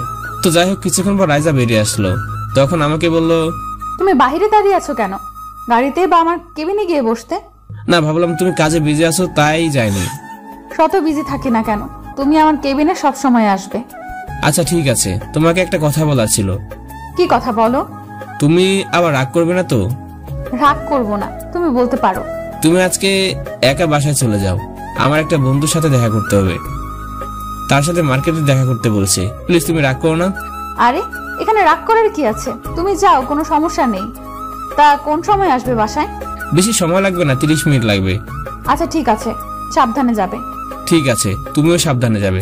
রাজা গাড়িতে উঠে চলে গেল, আর আমি একটা রিক্সা নিয়ে আরিফ যে রেস্টুরেন্টের কথা বলেছে সেখানে আমি 10 মিনিটে চলে গেলাম। ভাড়া মিটে রেস্টুরেন্টের ভিতরে ঢুকে দেখি আরিফ আর সাফা একটা টেবিলে বসে আছে। আমিও তাদের সামনে গিয়ে একটা চেয়ার টেনে বসলাম। আরিফ বলল, কে তোর এখন আসার সময় হলো? আরে বলিস না, তোদের রাইজা ম্যামকে অনেক কষ্টে ম্যানেজ করে আসলাম। আচ্ছা তোরা কথা বল, আমি আসতেছি। ঠিক আছে। কেমন আছো তুমি? আমি ভালো আছি, তুমি কেমন আছো? আমিও ভালো আছি। আচ্ছা, আমি কিছু বুঝি না, আরিফ হঠাৎ আমাকে রেস্টুরেন্টে আনলো কেন? আরিফ তোমাকে একটা কথা বলবে, বলতে পারছে না সে, কারণ তার অনেক ভয় করে। কি এমন কথা যে বলতে ভয় করে? কথাটা তুমি কিভাবে নিবে তা আমি জানি না, কিন্তু তারপরে বলতে হয়। আরিফ তোমাকে অনেক ভালোবাসে। তোমাকে সে যেদিন তুমি নতুন অফিসে আসো সেদিন থেকে তোমাকে ভালো লেগেছিল তার। এই ভালো লাগার মধ্যে কখন যে তোমাকে ভালোবেসে ফেলেছে তা সে বলতেই পারে না। প্লিজ তুমি তাকে ফিরিয়ে দিও না, কারণ সে তোমাকে অনেক বেশি ভালোবাসে। কিন্তু আমি তো ওকে এমন ভাবে কোনো সময় দেখিনি। দেখো না, এখন থেকে দেখবে। আচ্ছা ঠিক আছে, তাকে আসতে বলো। আচ্ছা ঠিক আছে, আমি আরিফকে পাঠিয়ে দিব, তুমি তাকে আপন করে নিও। আর আমি এখন চলে যাই, দেরি হলে তোমাদের ম্যামের অনেক বকা শুনতে হবে। আচ্ছা ঠিক আছে, কালকে অফিসে কথা হবে। আর দোয়া করি যেন তোমরা সারা জীবন একসাথে থাকো। তাই যেন হয়। আমি আর কোনো কথা না বলে বাইরে এসে আমি আরিফকে বললাম, সাফা যদি রাজি হয় কালকে যেন তাহলে ট্রিটটা পাই। বলে একটা রিক্সা নিয়ে বাসায় চলে আসলাম। এসে কলিং বেলে চাপ দিলাম। চাপ দেওয়ার সাথে সাথে দরজা খুলে দিল। আমি দেখি রাইজা দরজা খুলে দিল, কিন্তু চোখের দিকে তাকিয়ে দেখি চোখ দুটো হলুদ হয়ে আছে। তখন আমাকে বলল, কোথায় গিয়েছিলি? কেন, তোমাকে তো বলে গেলাম। আমি তোকে বিশ্বাস করে বলে যেতে দিলাম, আর তুই আমার সাথে মিথ্যা বললি কেন? কি মিথ্যা বললাম? এখন তোতলাস কেন তুই? সাফার সাথে দেখা করতে গিয়েছিলি, তুই কি মনে করেছিস আমি কিছু জানি না? বল আমার সাথে মিথ্যা কেন বললি? ওকে তাহলে শুনো, এ হলো কাহিনী। সব বুঝলাম, কিন্তু তুমি আমাকে সত্যিটা বলে গেলে না কেন? বাবা, কতক্ষণ তুমি কতক্ষণ তুই, আমি তোমার কিছু বুঝি না। তুমি হঠাৎ রেগে যাও কেন? এখন না, কালকে বলবো অফিসের কাজ শেষ করে। তোমাকে নিয়ে এক জায়গায় যাব, তখন বলবো। তা কি এখন কথা বলা যাবে না? সেটা কালকে ওখানে গেলে জানতে পারবে। ঠিক আছে, তুমি ফ্রেশ হয়ে এসো, আমি খাবার দিচ্ছি টেবিলে। আমি আর কোনো কথা না বলে আমার রুমে চলে গেলাম। তারপর ওয়াশরুমে ঢুকে ফ্রেশ হয়ে এসে রাতের খাবার খেয়ে এসে শুয়ে মোবাইল টিপতে লাগলাম। বাড়িতে ফোন দিলাম, আব্বু আম্মুর সাথে কিছুক্ষণ কথা বলে আবার রাফিকে ফোন দিলাম। রিং হওয়ার পরে ধরলো, কিরে কেমন আছিস শালা? ভালো আর থাকি কি করে, তুই ঢাকা গিয়ে তোর আঙ্কেলের মেয়ের সাথে ভালোই টাঙ্কি মারছো, আর আমার কথা তোর মনে পড়ে না? আরে শালা, এখন অফিসে অনেক কাজ, এই কারণে ফোন দিতে পারি না। তো বল কেমন আছিস? এই তো আছি ভালো। হালার বাপ মা জোর করে বিয়ে করিয়ে দিছে, সারাদিন খালি ফেরা দেয়। ও আপনাদের তো ভুলেই গেছি। আহারে বেচারা, তো এখন কি করবি? কি আর করবো, বাপের তো এখন বসায় বসাই আর খাওয়াবে না, তাই ভাবলাম আমাদের অফিসে এখন থেকে নিয়মিত যাব। ভালো, আচ্ছা ঠিক আছে, ভালো থাকিস, পরে কথা হবে। কালকে আবার অফিসে যেতে হবে, এমনি অনেক রাত হয়ে গিয়েছে। ওকে, ভালো থাকিস, আল্লাহ হাফেজ। আল্লাহ হাফেজ। তারপর ফোন কেটে দিয়ে ঘুমিয়ে গেলাম। সকালে ঘুম থেকে উঠে ফ্রেশ হয়ে নাস্তা করে অফিসে চলে গেলাম দুজনে। অফিসের কাজ শেষ করে রাইজার সাথে গাড়িতে উঠে পড়লাম। তারপর ড্রাইভার একটা জায়গায় গাড়ি থামলো, দুজনে গাড়ি থেকে বেরিয়ে এসে সামনে গেলাম। জায়গাটা অনেক সুন্দর। আমি বললাম, জায়গাটা খুবই সুন্দর। আমার মন খারাপ থাকলে আমি এখানে আসি, ছোট ছোট বাচ্চাদের সাথে অনেক দুষ্টুমি করি, আমার অনেক ভালো লাগে। ও আচ্ছা, তুমি আমাকে কি বলবে বলেছিলে? তা কি কথা? বলবো তোমার চোখ বন্ধ করে। ঠিক আছে, চোখ বন্ধ করলাম। কিছুক্ষণ পর রাইজা এসে বললো চোখ খুলতে। চোখ খোলার পর যেটা দেখলাম আমি অনেক অবাক হয়ে গেলাম। তাহলে শুনুন। আমি চোখ খুলে দেখি রাইজা আমার সামনে হাঁটু গেড়ে বসে বলতে লাগলো, রাসেল, আমি তোমাকে অনেক ভালোবাসি। তোমাকে যেদিন প্রথম দেখি সেদিন থেকে তোমার জন্য আমার মনে কেমন জানি ভালো লাগা শুরু হয়। কেন জানি তোমাকে কোনো মেয়ের সাথে কথা বলতে দেখলে আমি সহ্য করতে পারি না। তুমি যখন কোনো মেয়ের সাথে কথা বলো, কেন জানি আমার কাছ থেকে কিছু একটা হারিয়ে যাওয়ার ভয় হয়। তোমাকে আমি যেভাবে বলি তুমি সেভাবেই চলো। তোমার সাথে এরকম করতে করতে কখন যে তোমাকে ভালোবেসে ফেলেছি তা আমি বলতে পারবো না। তুমি কি দিবে তোমার মনে আমায় একটুখানি জায়গা? তোমাকে সারা জীবন আমার বুকে জড়িয়ে রাখবো, তোমাকে কোনো সময় কষ্ট পেতে দেব না। I love you. Do you love me? আমি তোমাকে ভালোবাসি না তুমি কি করে ভাবলে? তোমার সাথে হেসে হেসে কথা বলেছি, তোমার কথা মতো চলেছি, তাই মনে করেছো আমি তোমাকে ভালোবাসি? তুমি ভুল ভাবলে। আমি অন্য একটা মেয়েকে ভালোবাসি। আমি তোমাকে ভালোবাসতে পারবো না। ও, আমি মনে করছি তুমি আমাকে ভালোবাসো। আমি জানতাম না তুমি অন্য কাউকে ভালোবাসো। সরি তোমাকে প্রপোজ করার জন্য। দোয়া করি তুমি তোমার ভালোবাসার মানুষকে নিয়ে ভালো থাকো। আমি দৌড়ে রাইজাকে পিছন থেকে জড়িয়ে ধরলাম। তখন আমাকে বলল, তুমি আমাকে জড়িয়ে ধরলে কেন? তুমি তোমার ভালোবাসার মানুষের কাছে যাও। একবার কি জিজ্ঞেস করেছো আমার ভালোবাসার মানুষটাকে?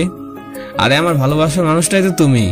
তোমাকে যখন বাস কাউন্টারে দেখি ওখান থেকে তোমাকে আমার অনেক ভালো লাগে। যখন তোমাকে আঙ্কেলের বাসায় দেখি তখন আমি অবাক হয়ে যাই। তারপর যখন জানতে পারি তুমি আঙ্কেলের মেয়ে, তখন আমি খুশিতে আত্মহারা। তারপর তোমার সাথে চলতে চলতে আমি তোমাকে আরো অনেক বেশি ভালোবেসে ফেলেছি। তুমি ভাবলে কি করে তোমাকে ছাড়া আমি অন্য কাউকে ভালোবাসবো? তুমি আমার প্রথম এবং শেষ ভালোবাসা। I love you too Raiza, I love you so much. তাহলে আমাকে ওই সময় ওই কথা বললে কেন? আমি দেখলাম আমি অন্য কাউকে ভালোবাসার কথা বলে তুমি কি রকম করো। তুমি তো দেখি কান্না করে সব ভাসিয়ে ফেলেছো। আমাকে কষ্ট দিতে তোমার অনেক ভালো লাগে, তাই না? সরি, আমার ভুল হয়ে গিয়েছে।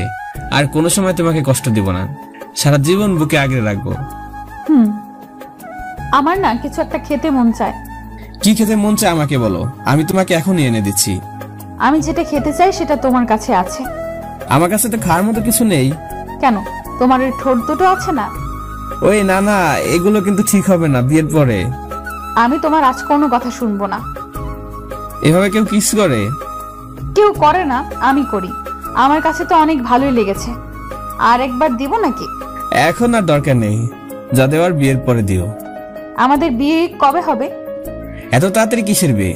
আগে জুটে প্রেম করবো তারপর বিয়ে। আমার তো আর তর্স হইছে না। তোমার বুকে সারা জীবন মাথা রেখে ঘুমাতে চাই। এখনো বড় ভাই বিয়ে করে নাই। বড় ভাই বিয়ে করার আগ পর্যন্ত আমরা চুটি প্রেম করিনি। ঠিক আছে, আমাকে শক্ত করে জড়িয়ে ধরো। আসো। তারপর আরো কিছুক্ষণ থেকে বাসায় চলে আসলাম। বাসায় এসে ফ্রেশ হয়ে নিচে চলে আসলাম। এসে দেখি আঙ্কেল খাবার টেবিলে বসে আছে আমাদের জন্য। আমি গিয়ে একটা চেয়ার টেনে বসলাম। কিছুক্ষণ পর রাইজা নিচে এসে আমার সামনে চেয়ারে বসলো। তারপর সবাই খাবার খেতে লাগলাম। হঠাৎ আমার পায়ে কে জানি শুশুয়ে দিতে লাগলো। রাইজার দিকে তাকিয়ে দেখি মুচকি মুচকি আসছে মেয়েটি। আমি আর কোনো কথা বললাম না। খাবার খেয়ে এসে রুমে শুয়ে মোবাইল টিপতে লাগলাম। হঠাৎ দেখি রাইজা আমার রুমে ঢুকে দরজা লাগিয়ে দিল। তখন আমি বললাম, রাইজা তুমি আমার রুমে কেন, আর দরজা আটকালে কেন? আজ আমি তোমার সাথে ঘুমাবো। কেউ দেখলে খারাপ ভাবে, যদি আঙ্কেল একবার দেখে তখন কি হবে ভেবে দেখেছো? কেউ দেখবে না, আব্বু ঘুমিয়ে গেছে। এখন আমাকে জড়িয়ে ধরো। এখন না, তুমি প্লিজ তোমার রুমে যাও। আর একটা কথা বললে তোমাকে খুন করে ফেলবো। তখন তুমি কাকে ভালোবাসবে? তোমাকে খুন করে আমিও আর যদি কোনো সময় মরার কথা বলো তখন আমাকে তোমার কাছে পাবে না। আর বলবো না। আমি কি আমার পাগলকে ছেড়ে কোথাও যেতে পারি? এখন তোমার রুমে যাও, সকালে অফিসে যেতে হবে। যাব, তার আগে আমার পাওনা দিয়ে দাও। মানে কিসের পাওনা? তোমার বোঝা লাগবে না, যা পাওনা আমি নিতেছি। প্রায় 5 মিনিট পর ছেড়ে দৌড় দিয়ে রুম থেকে বেরিয়ে গেল। আমি আর কিছু না ভেবে ঘুমিয়ে গেলাম। দেখতে দেখতে 1টা বছর পার হয়ে গেল। এখন আগের চেয়ে অনেক বেশি ভালোবাসে রাইজা আমাকে। ঝগড়া, রাগ, অভিমান নিয়ে আমাদের ভালোবাসা টিকে আছে। আমি এখন পর্যন্ত আমাদের বাড়ি যাইনি। মা অনেকবার বলেছে বাড়ি থেকে ঘুরে আসতে, কিন্তু আমার রাইজাকে ছেড়ে যেতেই মন চায় না। তো একদিন আমি শুয়ে শুয়ে মোবাইল টিপতে লাগলাম। হঠাৎ দেখি আম্মু ফোন দিল। আমি ফোন ধরে সালাম দিয়ে বললাম, কেমন আছো আম্মু? কেমনে ভালো থাকি বল, তুই বাসা থেকে গেলি আজ 1 বছর। তোর এই আম্মুটাকে কি একবারও দেখে যেতে মনে চায় না? আম্মু যাবো, এখন অফিসে অনেক কাজ, একদিন সময় করে 4-5 দিন থেকে আসবো। তা আব্বু কেমন আছে? ভালো আছে। রাসেল, তোর একটা কথা বলতাম, তুই রাগ করবি না তো? কি কথা আম্মু? তুমি দেখছো তোমার উপর রাগ করতে? আসলে মারুফের বিয়ের কথাবার্তা চলছে, তুই যদি কিছুদিনের জন্য সময় নিয়ে আসোস। আম্মু তুমি আর ওর কথা আমার সাথে কোনোদিন বলবে না। বাবা রাসেল, যা হবার হয়ে গেছে, তা নিয়ে আর রাগ করে থাকিস না। ও তোর বড় ভাই, না হয় একটা ভুল করে ফেলেছে। ও প্রতিদিন আমার কাছে এসে জিজ্ঞেস করে তোর কথা, তুই কেমন আছিস। মা রাসেল কি আমাকে ক্ষমা করবে না? বড় ভাই হয়ে না হয় একটা ভুল করে ফেলেছি, তাই বলে কি আমাকে কি রাসেল ক্ষমা করবে না? প্লিজ রাসেল, আর রাগ করে থাকিস না। আচ্ছা, এই বিষয় নিয়ে এখন আর কথা না বলি। তারপর আরো কিছুক্ষণ কথা বলে ফোন রেখে দিলাম। চলুন ভাইয়ের সাথে আমার কি হয়েছে জেনে নেই। একদিন আমি রাস্তায় দেখি একটা ছেলে একটা মেয়ের সাথে বাজে কথা বলছে। তাই আমি দাঁড়িয়ে না থেকে ওদের ওখানে গেলাম। আমাকে মেয়েটা দেখে বলল, ভাইয়া দেখেন, এই ছেলেটা আমাকে ডিস্টার্ব করছে, আমাকে অনেক খারাপ কথা বলেছে, প্লিজ আমাকে ওর থেকে বাঁচান। কিরে ভাই, মেয়েটাকে ডিস্টার্ব করছো কেন? আমি তো এখান থেকে একা যাব না, যেতে হলে মেয়েটাকে সঙ্গে করে নিয়ে যাব। বুঝেছি তোকে, সোজাভাবে বললাম, তুই গেলে না। ওই তোরা 5টা ছেলে একটা চার দোকানে বসে আড্ডা দিচ্ছে, এদিকে আয়, আজ দেখাবো তুই কি করে মেয়েটাকে এখান থেকে নিয়ে যাস। তুই দেখবি আমি কি করে মেয়েটাকে নিয়ে যাই? আমি দেখতে চাই তুই কিভাবে নিয়ে যাস। ওই ওকে মেরে মেয়েটাকে নিয়ে আয়। আমি আমার পাশে তাকিয়ে দেখি একটা রড পড়ে আছে। ওইটা দিয়ে সবগুলো ছেলেকে উড়াদুরা মারতে লাগলাম। সবগুলো রডের বাড়ির ভয়ে পালিয়ে গেল। হঠাৎ কে যেন পিছন থেকে এসে আমাকে ঘুরিয়ে 2টা থাপ্পড় মেরে দিল। তাকে দেখি আমার বড় ভাই। তখন আমি বললাম, তুই আমাকে থাপ্পড় মারলি কেন? রাস্তা পরে মাস্তানি করিস, আবার বলিস মারলাম কেন? তুই আমার কথা শুনবি তো? আয়। আমি তোর কোনো কথা শুনতে চাই না, চল আমার সাথে বাসায় নিয়ে দেখবি কি করি। তখন মেয়েটা বলে উঠলো, ভাইয়া আপনি অনেক ভুল করছেন। মানে কি বলতে চাও তুমি? আমাকে ওই ছেলেগুলো ডিস্টার্ব করছিল, তখন উনি এসে ওই ছেলেগুলো থেকে আমায় বাঁচান। ওনার কোনো দোষ নেই, আমাকে বাঁচাতে উনি ছেলেগুলোকে মারছে, আপনি ওনাকে ভুল বুঝে মারলেন। আমি আর কোনো কথা না বলে বাসায় চলে আসলাম। এরপর অনেকবার আমার কাছে মাপ চেয়েছে, আমি মাফ করিনি। তো যাই হোক, এবার বর্তমানে আসি। ঘড়ির দিকে তাকিয়ে দেখি রাত 10টা বাজে। এর আগে অনেকবার ডেকে গিয়েছে খাবার খেতে যাওয়ার জন্য। তারপর রুম থেকে বেরিয়েছে সবার সাথে রাতের খাবার খেয়ে রুমে এসে শুয়ে মোবাইল টিপতে লাগলাম। রাইজা এসে দরজা বন্ধ করে আমার পাশে জড়িয়ে ধরে ঘুমিয়ে গেল। রাইজা এখন প্রতিদিন আমার সাথে রাতে ঘুমায়, কিছু বললে রাগ দেখায়। এখানে কিছু বলি না। তারপর আমিও রাইজাকে জড়িয়ে ধরে ঘুমিয়ে গেলাম। সকালে ঘুম থেকে উঠে দেখি রাইজা নাই। রাইজা সকাল সকাল উঠে চলে যায় তার রুমে। আমি আর শুয়ে না থেকে উঠে ফ্রেশ হয়ে নাস্তা করে দুজন অফিসে চলে আসলাম। আমি আমার ডেস্কে বসে কাজ করতে লাগলাম। আমার পাশের কেবিনে তাকিয়ে দেখি আরিফ, সাফা মনে সুখে কথা বলছে। তখন আমি বললাম, আরে ভাই, এটা অফিস, এইসব রোমান্টিক বাহিরে গিয়ে করিস, তোমাদের ম্যাম দেখলে দুজনকে বাহির করে দিবে। তুই আর কথাটা বলার সময় পাইলি না? কি সুন্দর একটা রোমান্টিকের মধ্যে ছিলাম। এই তোমার কি লজ্জা শরম নাই? তুমি রাসেলের সামনে কি বলছো? ওকে বাবা, সরি, আমার ভুল হয়ে গেছে। আর রাসেল, তোমার রাইসা ম্যামের মানে আমাদের ভাবির সাথে কেমন প্রেম চলছে? গাড়ির চাকার মতো সারাদিন আমাকে প্যারা দেয়। কোনো মেয়ের সাথে কথা বলতে দেখলে ওই দিন আমার উপর দিয়ে ঘূর্ণিঝড় বয়ে যায়। সারাক্ষণ খালি বলে এটা করতে পারবে না, ওইটা করা যাবে না। এখনো বিয়ে হয়নি, তার আগে এরকম, না জানি বিয়ের পর কি হবে আমার। আমি তোমাকে অনেক ভালোবাসি বলে তোমাকে তার চোখের সামনে রাখে। ভালোবাসার মানুষ যদি অন্য কারোর সাথে কথা বলে তখন তার অনেক কষ্ট হয়। কেউ চাইবে না তার ভালোবাসার মানুষ কোনো মেয়ের সাথে হেসে হেসে কথা বলুক। আমি জানি রাইজা আমাকে অনেক ভালোবাসে। আমি এমন কিছু করব না যাতে রাইজা কষ্ট পায়। সারা জীবন আমার বুকে জড়িয়ে রাখবো। আমি তাকে ঘুরে আমার সামনে এনে দেখি রাইজা। তার চোখে তাকিয়ে দেখি কান্না করে সব ভাসিয়ে ফেলেছে। তখন আমি বললাম, কি হয়েছে রাইজা, তুমি কান্না করছো কেন? তুমি যখন ওদের সাথে কথা বলছো তখন আমি তোমার পেছনে ছিলাম। সাফা আমাকে দেখেছে। তুমি তাকে হাতের ইশারা দিলাম যেন তুমি না বুঝতে পারো। আমি তোমার সব কথা শুনলাম। প্রথমে তোমার উপর অনেক রাগ হয়েছে, পরে তোমার লাস্ট কথাগুলো শুনে আমি নিজেকে ধরে রাখতে পারলাম না। তুমি আমাকে এত ভালোবাসো। আরে কি করেছো? এটা অফিস। আমি তোমাকে আমার জীবনের চেয়ে অনেক বেশি ভালোবাসি। তারপর রাইজা তার কেবিনে চলে গেল, আমি আমার কেবিনে। কাজ শেষ করে দুজনে গাড়িতে উঠে বাসায় চলে আসলাম। এভাবে যেতে যেতে আরো 10 দিন চলে গেল। একদিন রাতে খাবার খেয়ে শুয়ে মোবাইল টিপতে টিপতে ঘুমিয়ে গেলাম। সকালে ঘুম থেকে উঠে সামনে একজনকে দেখে আমি অবাক হয়ে গেলাম। ওখানে কেন? এটা আর কেউ নয়, আমার বড় ভাই। তখন আমার সামনে এসে বলল, রাসেল, আমাকে ক্ষমা করে দেওয়া যায় না? বড় ভাই হিসেবে নয়, তোর গালে 2টা থাপ্পড় মারলাম, তাই বলে তুই আমার সাথে রাগ করে কথা বলবি না? আমি তো কারোর উপর রাগ করিনি, তাহলে ক্ষমা কেন করব? তুই আমার সাথে আজ 1 বছর 6 মাস কথা বলিস নাই। প্লিজ ভাই, আমার তোর পায়ে ধরি। এ তুই কি করিস? বড় হয়ে ছোট ভাই পা ধরতে লজ্জা করে না? বড় ভাই সবসময় ছোট ভাইকে স্নেহ করে। আমি তোকে ওই দিনই আম্মুর কথা শুনে মাফ করে দিয়েছি। তাহলে রেডি হয়ে নে, সামনের শুক্রবার আমার বিয়ে। আমার বিয়ের সব কাজ তোকে করতে হবে। রাইসা রেডি হচ্ছে, তুই ফ্রেশ হয়ে রেডি হয়ে নিচে আয়। যাক, তাহলে তোর বিয়ে হয়ে গেলে আমার লাইন ক্লিয়ার। তুই যে, আমি 10 মিনিট আসছি। ঠিক আছে, তাড়াতাড়ি আয়। আমি আর কোনো কথা না বলে ওয়াশরুমে ঢুকে ফ্রেশ হয়ে জামা কাপড় গায়ে দিয়ে ব্যাগটা হাতে নিয়ে নাস্তা টেবিলে গিয়ে বসলাম। আঙ্কেল, আপনি আমাদের সাথে চলুন। না বাবা, আমি এখন যাব না। আমি বিয়ের দিন যাব। তোমরা রাইসাকে নিয়ে যাও। আঙ্কেল, আমি আর রাইসা চলে গেলে অফিস দেখাশোনা করবে কে? ওটা নিয়ে তোমাদের চিন্তা করতে হবে না। আমি ম্যানেজারকে বলে দিয়েছি, ও সব কিছু দেখে রাখবে। আরো কিছু কথা বলার পর আমি সেদিকে তাকিয়ে দেখি রাইসা নিচে নামছে। তাকে দেখে আমার একটু ভালো লাগলো না। আজ প্রেম করে নাই, তাই মেয়ের সৌন্দর্য নিয়ে কিছু নিচে এসে আমার পাশের চেয়ারে বসলো। ভাইয়া, আমাদের কয়দিন থাকা লাগবে? বিয়ের এখনো 5 দিন বাকি। তোমাদের তো 7 থেকে 8 দিন থাকা লাগবে। এতদিন? তাহলে অফিসের কি হবে? ওইটা নিয়ে তোকে ভাবতে হবে না। আমি ম্যানেজারকে সব বলে দিয়েছি। তাহলে তো ভালোই। তারপর নাস্তা করে বাসা থেকে বেরিয়ে এসে আমাদের গাড়িতে উঠলাম। আমাদের নিজস্ব 2টা গাড়ি আছে, একটা আব্বু আম্মুর জন্য আর একটা ভাইয়া নিজে চালিয়ে অফিসে যায়। তো যাই হোক, আমি আর রাইজা গাড়ির পিছনে সিটে বসলাম। গাড়ি চলতে লাগলো। রাইজা আমার হাত ধরে আছে। আমি গাড়ির সামনে আয়নার দিকে তাকিয়ে দেখি ভাইয়া মুচকি মুচকি আসছে। আমি কিছুই বুঝলাম না। তো যাই হোক, 5 ঘন্টা পর আমাদের বাসায় চলে আসলাম। গাড়ি থেকে নেমে দরজায় কলিং বেলে চাপ দিলাম।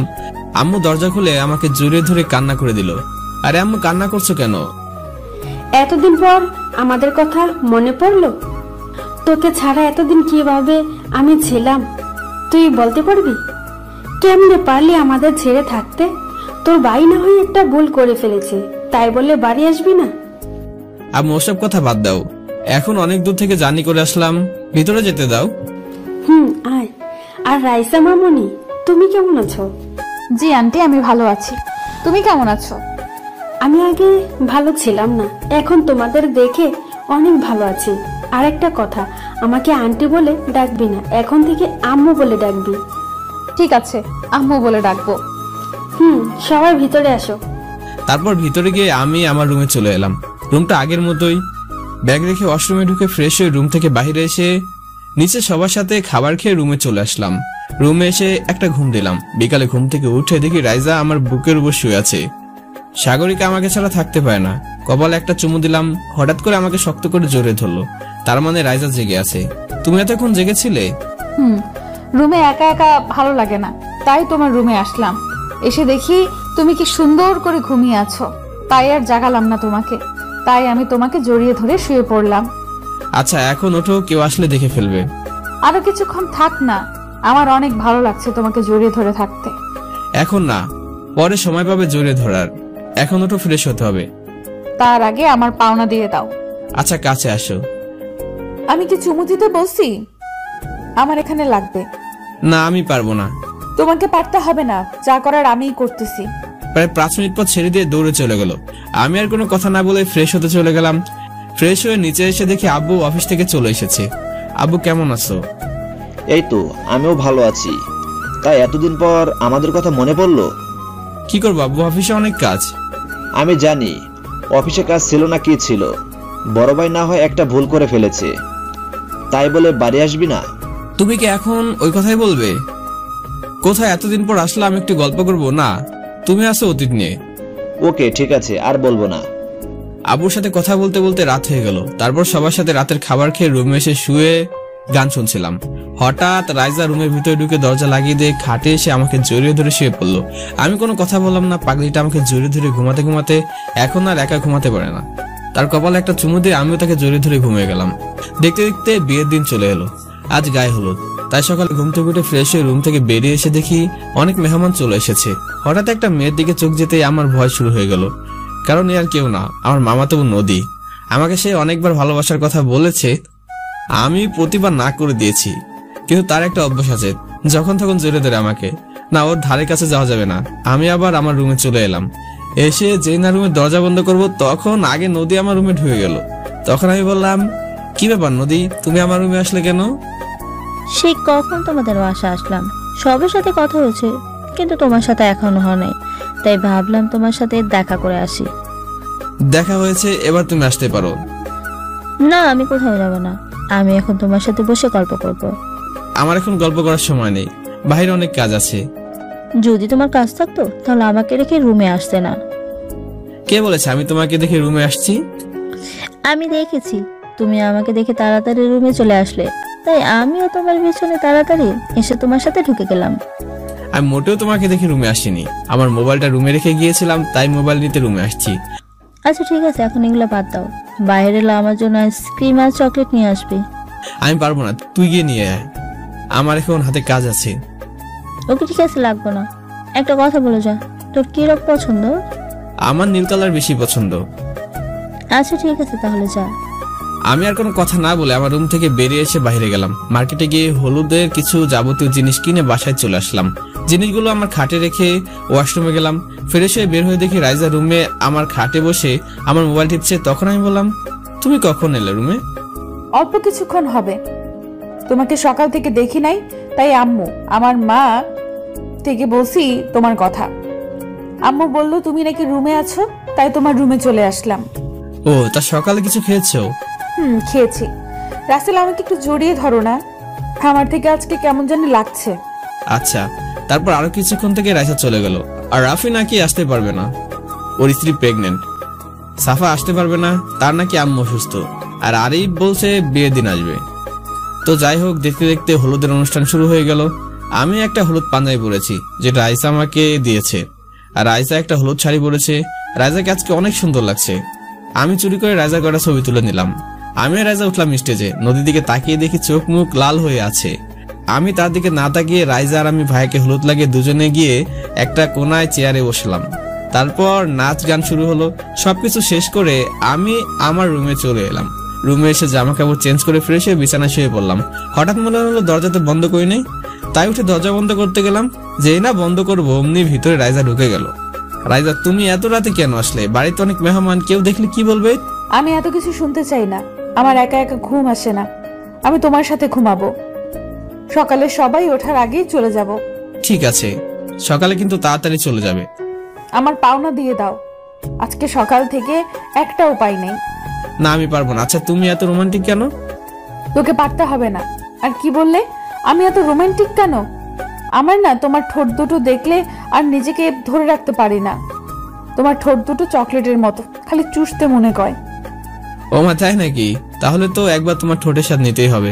তোমারটা কেমন চুষে দেখতে হবে। আমি কি তোমাকে ধরে রাখছি? তোমার জিনিস তুমি যে কোনো টাইমে স্বাদ গ্রহণ করতে পারো। আমি আর কোনো কথা না বলে রাইজা ঠোঁট দুটো আমার ঠোঁট দিয়ে চেপে ধরলাম। রাইজা আমার চুল খামছে ধরে আছে। আমি নিজেকে অনেক কন্ট্রোল করে তারপর রাইজাকে ছেড়ে দিলাম। দুজনকে জড়িয়ে ধরে ঘুমিয়ে পড়লাম। সকালে ঘুম থেকে উঠে দেখি রাইজা নাই। পাগলিটা সকাল সকাল চলে গিয়েছে। গাড়ির দিকে তাকিয়ে দেখি সকাল 10টা বেজে গেছে। তাই আর আমি বসে না থেকে ওয়াশরুমে ঢুকে গোসল করে এসে জামা কাপড় পরে রেডি হয়ে গেলাম। দেখতে দেখতে বিয়েটা হয়ে গেল। বিয়ে বাড়ি থেকে এসে আমার রুমে ঢুকে ফ্রেশ হয়ে বিছানায় বসলাম। হঠাৎ দেখি নদী আমার রুমে ঢুকে দরজা আটকে দিল। আমি বললাম, কি ব্যাপার নদী, তুমি আমার রুমে ঢুকে দরজা বন্ধ করলে কেন? তোমার সাথে রাইসার কি সম্পর্ক? তো তোমাকে বলবো কেন? আমি জানতে চাই তুমি রাইসার সাথে এত হেসে হেসে কথা বলো কেন? ওকে, তাহলে শুনো, আমি রাইজাকে ভালোবাসি আর রাইজাও আমাকে ভালোবাসে। এবার তুমি আসতে পারো। তুমি আমার না হলে আমি তোমাকে কাউকে হতে দেব না। কি করতে চাও তুমি? আমি এখন যেটা করব তা তুমি কল্পনাও করতে পারবে না। দেখি তুমি কি করতে পারো। ওকে, দেখো আমি কি করতে পারি। কথাগুলো বলে নদী গায়ে জামা কাপড় ছেড়ে ফেলে। তারপর জোরে জোরে চিৎকার করতে থাকে। আমি তার এসব দেখে কথা বলার ভাষা হারিয়ে ফেলেছি। তার চিৎকার শুনে বাড়ির সব লোক আমার রুমের দরজার সামনে ধাক্কাতে থাকে। নদী দৌড়ে গিয়ে দরজা খুলে দিল। আমি তাকে দেখি আব্বু, আম্মু, রাইজা সবাই দরজার সামনে দাঁড়িয়ে আছে। তখন আম্মু বলল, কি রে নদী, তোর কি হয়েছে? আর তোর জামাই কাপড় ছিঁড়া কেন? আমি রাসেলের কাছে আসলাম। বিয়ে বাড়িতে আমার যে ছবিগুলো তুলছে সেগুলো নিতে আসছিলাম, কিন্তু রাসেল আমাকে একা রুমে পেয়ে আমার সাথে জোর করে। আম্মু, তুমি কি বিশ্বাস করো? ও সব কিছু মিথ্যা বলছে। কোন মেয়ে নিজের ইজ্জত নিয়ে মিথ্যা কথা বলে না, আর তুই বলছিস ও মিথ্যা বলছে? তোকে আমি কত ভালো মনে করেছিলাম, কিন্তু তুই যে এমনটা করবি আমি কল্পনাও করিনি। আজকে বিয়ের দিনে তুই এমনটা করতে পারলি? তোকে শাসনের উপর রাখছিলাম যাতে কোনো কিছু করতে ভয় পাস, কিন্তু তুই যেটা করলি এটা আমার ভাবতেই অবাক লাগে। আমার ছেলে হয়ে এরকম করলি। তখন আমি রাইজার হাত ধরে বললাম, রাজা তুমি আমাকে বিশ্বাস করো, তুমি বলো আমি কি এরকম কাজ করতে পারি? তুমি একটু আব্বু আম্মুকে বুঝিয়ে বলো। তারপর রাইজা এমন কিছু করবে আমি কল্পনা করতে পারিনি। যাকে বিশ্বাস করে ভালোবাসলাম সে আমার সাথে এরকম করতে পারলো। তোকে আমি অনেক বিশ্বাস করতাম, কিন্তু তুই যে এমনটা করবি আমার জানা ছিল না। তুই একটা মেয়েকে, ছি ছি, আমার ভাবতেই অবাক লাগে। তোর মতো একটা ছেলেকে আমি ভালোবেসেছি। আরে তোর যদি এতই ভোগ করার ইচ্ছা থাকে তাহলে আমাকে বলতি, তোকে আমি আমার শরীর উজাড় করে দিতাম। রাজা, লাস্ট পর্যন্ত তুমি আমাকে অবিশ্বাস করলে। আমি মনে করেছি সবাই আমাকে অবিশ্বাস করলেও তুমি আমাকে বিশ্বাস করবে, কিন্তু তুমিও তাদের মতো আমাকে। থাক, আমি যতই তোমাদের সত্যি বলবো কেউ আমার কথা বিশ্বাস করবে না। তুই আর 1 মিনিটও এ বাসায় থাকতে পারবি না। তুই এ বাসা থেকে বেরিয়ে যা। এখন থেকে আমি মনে করব আমার একটা ছেলে। আমি বাসা থেকে বেরিয়ে গেলে তোমরা খুশি হবে? চলে গেলে আমি খুশি হব। তোর মতো জানোয়ারের এই বাড়িতে জায়গা নেই। ওকে, তাহলে আমি চলে যাচ্ছি। আর যাবার আগে একটা কথা বলি, আমাকে যে মিথ্যা অপবাদ দিয়ে ঘর ছাড়া করেছে তাকে আল্লাহ কোনোদিন ক্ষমা করবে না। তোমরা হয়তো জানো না, তোমাদের ছেড়ে 1 বছর 6 মাস থাকতে অনেক কষ্ট হয়েছে আমার। এখন আবারও জানোয়ার উপাধি নিয়ে বের হয়ে গেলাম। তবে একটা কথা মনে রাখতে হবে, সত্য কোনোদিন চাপা থাকে না, একদিন না একদিন প্রকাশ হবেই। সেদিন অনেক আফসোস করবে, কিন্তু তোমাদের ছেলেকে আর 1000 চেষ্টা করে খুঁজে পাবে না। আমি চলে যাচ্ছি, তোমরা সবাই ভালো থাকো। রাসেল, তুই যাস না, তোকে ছাড়া তোর মা থাকতে পারবে না। না আম্মু, তোমরা একটা মেয়ের কথা আমাকে অবিশ্বাস করেছো। একটা জানোয়ারকে ঘরে রাখা ঠিক হবে না। তোমরা শরীরের যত্ন নিও, চলি। আমার কি অপরাধ ছিল? কেন তুমি আমার সাথে এরকম করলে? তোমাকে আমি অনেক ভালোবাসি, সে তুমি আমাকে এমন কিছু দেখালে। আরে তোকে ভালো না বেসে যদি একটা রাস্তার ছেলেকে ভালোবাসতাম, সে ভালোবাসার মূল্য দিত। তুই আর কোনোদিনও আমার চোখের সামনে আসবি না। আমার সামনে আসলে তুই আমার মরা মুখ দেখবি।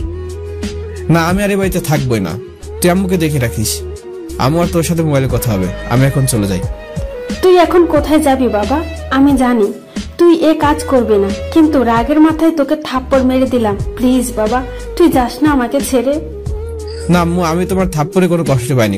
কষ্ট পেয়েছে আব্বু আমাকে জানোয়ার উপাধি দিল। তোমরা শরীরের যত্ন নিও। পিছন থেকে আব্বু আর ভাইয়া অনেক ডেকেছে। আমি বাসার বাইরে হাঁটতে লাগলাম। মোবাইল হাতে কয়টা বাজে দেখতে অবাক হয়ে গেলাম, কারণ আমি যখন মোবাইল টিপতে লাগলাম তখন আঙুলের টাচ খেয়ে কখন যে ভিডিও চালু হয়েছে আমি বলতে পারবো না, কারণ নদীর সাথে কথা বলতে বলতে আর মোবাইলটা আয়নার সামনে রাখা ছিল। তারপর ভিডিওটা করে দেখি নদী নিজের ইচ্ছে সব করছে। আমি দাঁড়িয়ে না থেকে রাস্তার একপাশে বসে ভিডিওটা যখন নদী আমার রুমে ঢুকে, ওখান থেকে সবাই যে সময় আমার রুমে ঢুকে এখন পর্যন্ত কাট করে নিলাম। সবাই রুমে ঢোকার পর কি হলো সবাই তা তো জানেনি। তারপর ভিডিওটা রাইসার মোবাইলে পাঠিয়ে দিলাম আর একটা SMS দিলাম। 4 বছর পর আজ আমি একজন বিজনেসম্যান, বাংলাদেশের টপ বিজনেসম্যানদের একজন। চলুন ঘুরে আসি বাড়ি থেকে বেরিয়ে আসা থেকে আজ পর্যন্ত কি হয়েছিল। আমি রাইজাকে SMS দিয়ে রাস্তা দিয়ে হেঁটে যাচ্ছিলাম, হঠাৎ একটা গাড়ি এসে ধাক্কা দেয়। ধাক্কাকে আমি রাস্তার একপাশে পড়ে গেলাম। ঝাপসা চোখে দেখলাম একজন লোক আমার কাছে দৌড়ে আসে। লোকটি কাছাকাছি আসতে আমার কিছু মনে পড়ে না। চোখ খুলে দেখি বাবার বয়সী একজন লোক আমার পাশে বসে আছে। আমাকে চোখ খুলতে দেখে তিনি আমাকে বলল, এখন কেমন লাগছে বাবা? মোটামুটি ভালো, তবে মাথাটা ব্যথা করছে। চিন্তা করো না, আস্তে আস্তে সব ঠিক হয়ে যাবে। তা তোমার বাসা কোথায়? তোমার নাম কি? আমার নাম রাসেল, আমার বাড়ি লক্ষ্মীপুর। তা তুমি এত রাতে রাস্তায় কি করো? আমি তোমাকে অনেকবার হরেন দিছি, কিন্তু তুমি রাস্তা থেকে সরছো না। আমি গাড়ি থেকে নেমে তোমার কাছে যেতে যেতে একটা গাড়ি এসে তোমাকে ধাক্কা মেরে চলে গেল। তারপর তোমার কাছে দূরে গিয়ে দেখি তুমি জ্ঞান হারিয়ে ফেলছো। তারপর তোমাকে আমার গাড়ি করে হাসপাতালে নিয়ে আসি। আজ তোমার 3 দিন পর জ্ঞান ফিরলো। আমি অন্যমনস্ক ছিলাম, একটা ভুল বোঝাবুঝির কারণে আমাকে ঘর থেকে বের করে দিল। তা কি কারণ আমি কি জানতে পারি? তাহলে শুনুন। চিন্তা করো না, সব কিছু ঠিক হয়ে যাবে। তুমি রেস্ট নাও, আমি ডাক্তারের কাছ থেকে জেনে আসি তোমাকে কখন বাসায় নিয়ে যাবে। ঠিক আছে। উনি চলে গেলেন ডাক্তারের কাছে, আমি আবার ঘুমিয়ে গেলাম। দেখতে দেখতে 4 দিন চলে গেল। আজকে আমাকে ওনার বাসায় নিয়ে এলো। এই 4 দিন লোকটি আমাকে একা রেখে কোথাও যায়নি। বাসায় আসার পর আমাকে একটা রুমে নিয়ে গেল। তারপর লোকটা বলল, এখন তুমি রেস্ট নাও, তোমার যা কিছু লাগবে বুয়া এসে তোমাকে দিয়ে যাবে। ঠিক আছে। আর আপনার বাসায় কেউ নেই? আমাকে আপনি করে নয়, আঙ্কেল বলে ডাকবে। এই পৃথিবীতে আমার কেউ নেই। আমার ওয়াইফ আমার একটা ছেলে জন্ম দিয়ে পৃথিবী থেকে বিদায় নিয়ে চলে গেল। তারপর আমার ছেলে যখন 5 বছর, তখন তার একটা রোগ ধরা পড়ে। অনেক বড় বড় ডাক্তার দেখিয়েছি, কিন্তু কোনো লাভ হলো না। সেও আমাকে ছেড়ে চলে যায়। তারপর নিজের ব্যবসা নিয়ে পড়ে আসি। দ্বিতীয় আর কোনো বিয়ে করি নাই। ও সরি আঙ্কেল, আমি বুঝতে পারিনি। ওকে, সমস্যা নেই, তুমি রেস্ট নাও। আমি বুয়াকে বলে দিব যে তোমার ঔষধ যাবতীয় যা লাগে সবকিছু দিয়ে যাবে। ঠিক আছে আঙ্কেল। আঙ্কেল আর কোনো কিছু না বলে রুম থেকে বেরিয়ে গেল। আমি আর কোনো কথা না বলে ঘুমিয়ে গেলাম। বিকালে ঘুম থেকে উঠে দেখি আঙ্কেল বাসার সামনে দাঁড়িয়ে আছে। এখন কেমন লাগছে? জি আঙ্কেল, অনেকটাই ভালো। ঠিক আছে, তাহলে এসো, তোমাকে ওয়াশরুমে নিয়ে যাই। তারপর আঙ্কেল আমাকে ধরে ওয়াশরুমে নিয়ে গেল। ফ্রেশ হওয়ার পর আঙ্কেল আবার আমার বিছানায় শুয়ে দিল আমাকে। তারপর হালকা নাস্তা করে ওষুধ খাইয়ে দিয়ে চলে গেল। দেখতে দেখতে 15 দিন চলে গেল। আমি এখন সুস্থ। একদিন রাতে খাবার টেবিলে আমি আঙ্কেলকে বললাম, আঙ্কেল আমি আর ঘরে বসে কি করব? এখন তো আমি সুস্থ, তাই বলছিলাম কি আপনার অফিসে কাল থেকে জয়েন করতে চাই। আরে কিছুদিন রেস্ট নাও, তারপর তোমাকে অফিসে বসিয়ে দিয়ে আমি রেস্ট নিব। ঠিক আছে আঙ্কেল। রাতে খাবার খেয়ে এসে শুয়ে শুয়ে ভাবতে লাগলাম, আমার পরিবার আমাকে বিশ্বাস করে নাই। যিনি আমাকে চিনে না জানে না, সে আমাকে বিশ্বাস করে বাসায় থাকতে দিলেন। এখন আবার তার অফিসের দায়িত্ব আমার হাতে তুলে দিবে। আব্বু, তুমি আমাকে একটা মেয়ের কথা অবিশ্বাস করলে, একটি বারও আমার কথা বিশ্বাস করলে না। এসব কিছু ভাবতে ভাবতে ঘুমিয়ে গেলাম। দেখতে দেখতে 5 দিন চলে গেল। আজকে থেকে আঙ্কেল এর অফিসে দেখাশোনা করব আমি। সকালে ঘুম থেকে উঠে ফ্রেশ হয়ে নাস্তা করে আঙ্কেলের সাথে অফিসে গেলাম। তারপর সবার সাথে পরিচয় করে দিল। আঙ্কেলের সাথে তার কেবিনে গেলাম। আমি একটা চেয়ার টেনে বসলাম। তখন আঙ্কেল কাকে জানি ফোন দিল। কিছুক্ষণ পর একটা লোক অনুমতি নিয়ে কেবিনে ঢুকলো। আঙ্কেল বলল, বসুন, এই হচ্ছে রাসেল, আজ থেকে এই অফিসের বস। আপনি রাসেলকে অফিসের সব কিছু বুঝিয়ে দিবেন। আমি এখন থেকে রেস্ট নিব। বস তো আর কম হলো না। জি স্যার, আপনি কোনো চিন্তা করবেন না, আমি স্যারকে সব বুঝিয়ে দিব। রাসেল, তোমাকে ম্যানেজার সবকিছু বুঝিয়ে দিবে। তুমি তোমার মেধাবী অফিসটাকে উপরে নিয়ে যাবে। আমার জন্য দোয়া করবেন, আমি যেন সবার মন জয় করতে পারি। আমি আমার সবকিছু দিয়ে চেষ্টা করে যাব। ওকে, তাহলে তুমি অফিসে সবকিছু বুঝিয়ে নাও, আমি বাসায় চলে যাই। ঠিক আছে আঙ্কেল। আঙ্কেল চলে গেল। তারপর ম্যানেজার আমাকে অফিসে সবকিছু বুঝিয়ে দিল। দেখতে দেখতে 3 বছর চলে গেল। অফিসে বসে বসে কাজ করতে লাগলাম। হঠাৎ একটা ফোন আসলো। হ্যালো, কে বলছেন? জি স্যার, আমি আপনাদের বাসার দারোয়ান খালিক বলছি। কি হয়েছে, তুমি কান্না করছো কেন? তোমার আঙ্কেল হঠাৎ স্ট্রোক করেছে, আমি এই হাসপাতালে নিয়ে আসছি, আপনি তাড়াতাড়ি চলে আসুন। ঠিক আছে, আমি এখনই আসছি।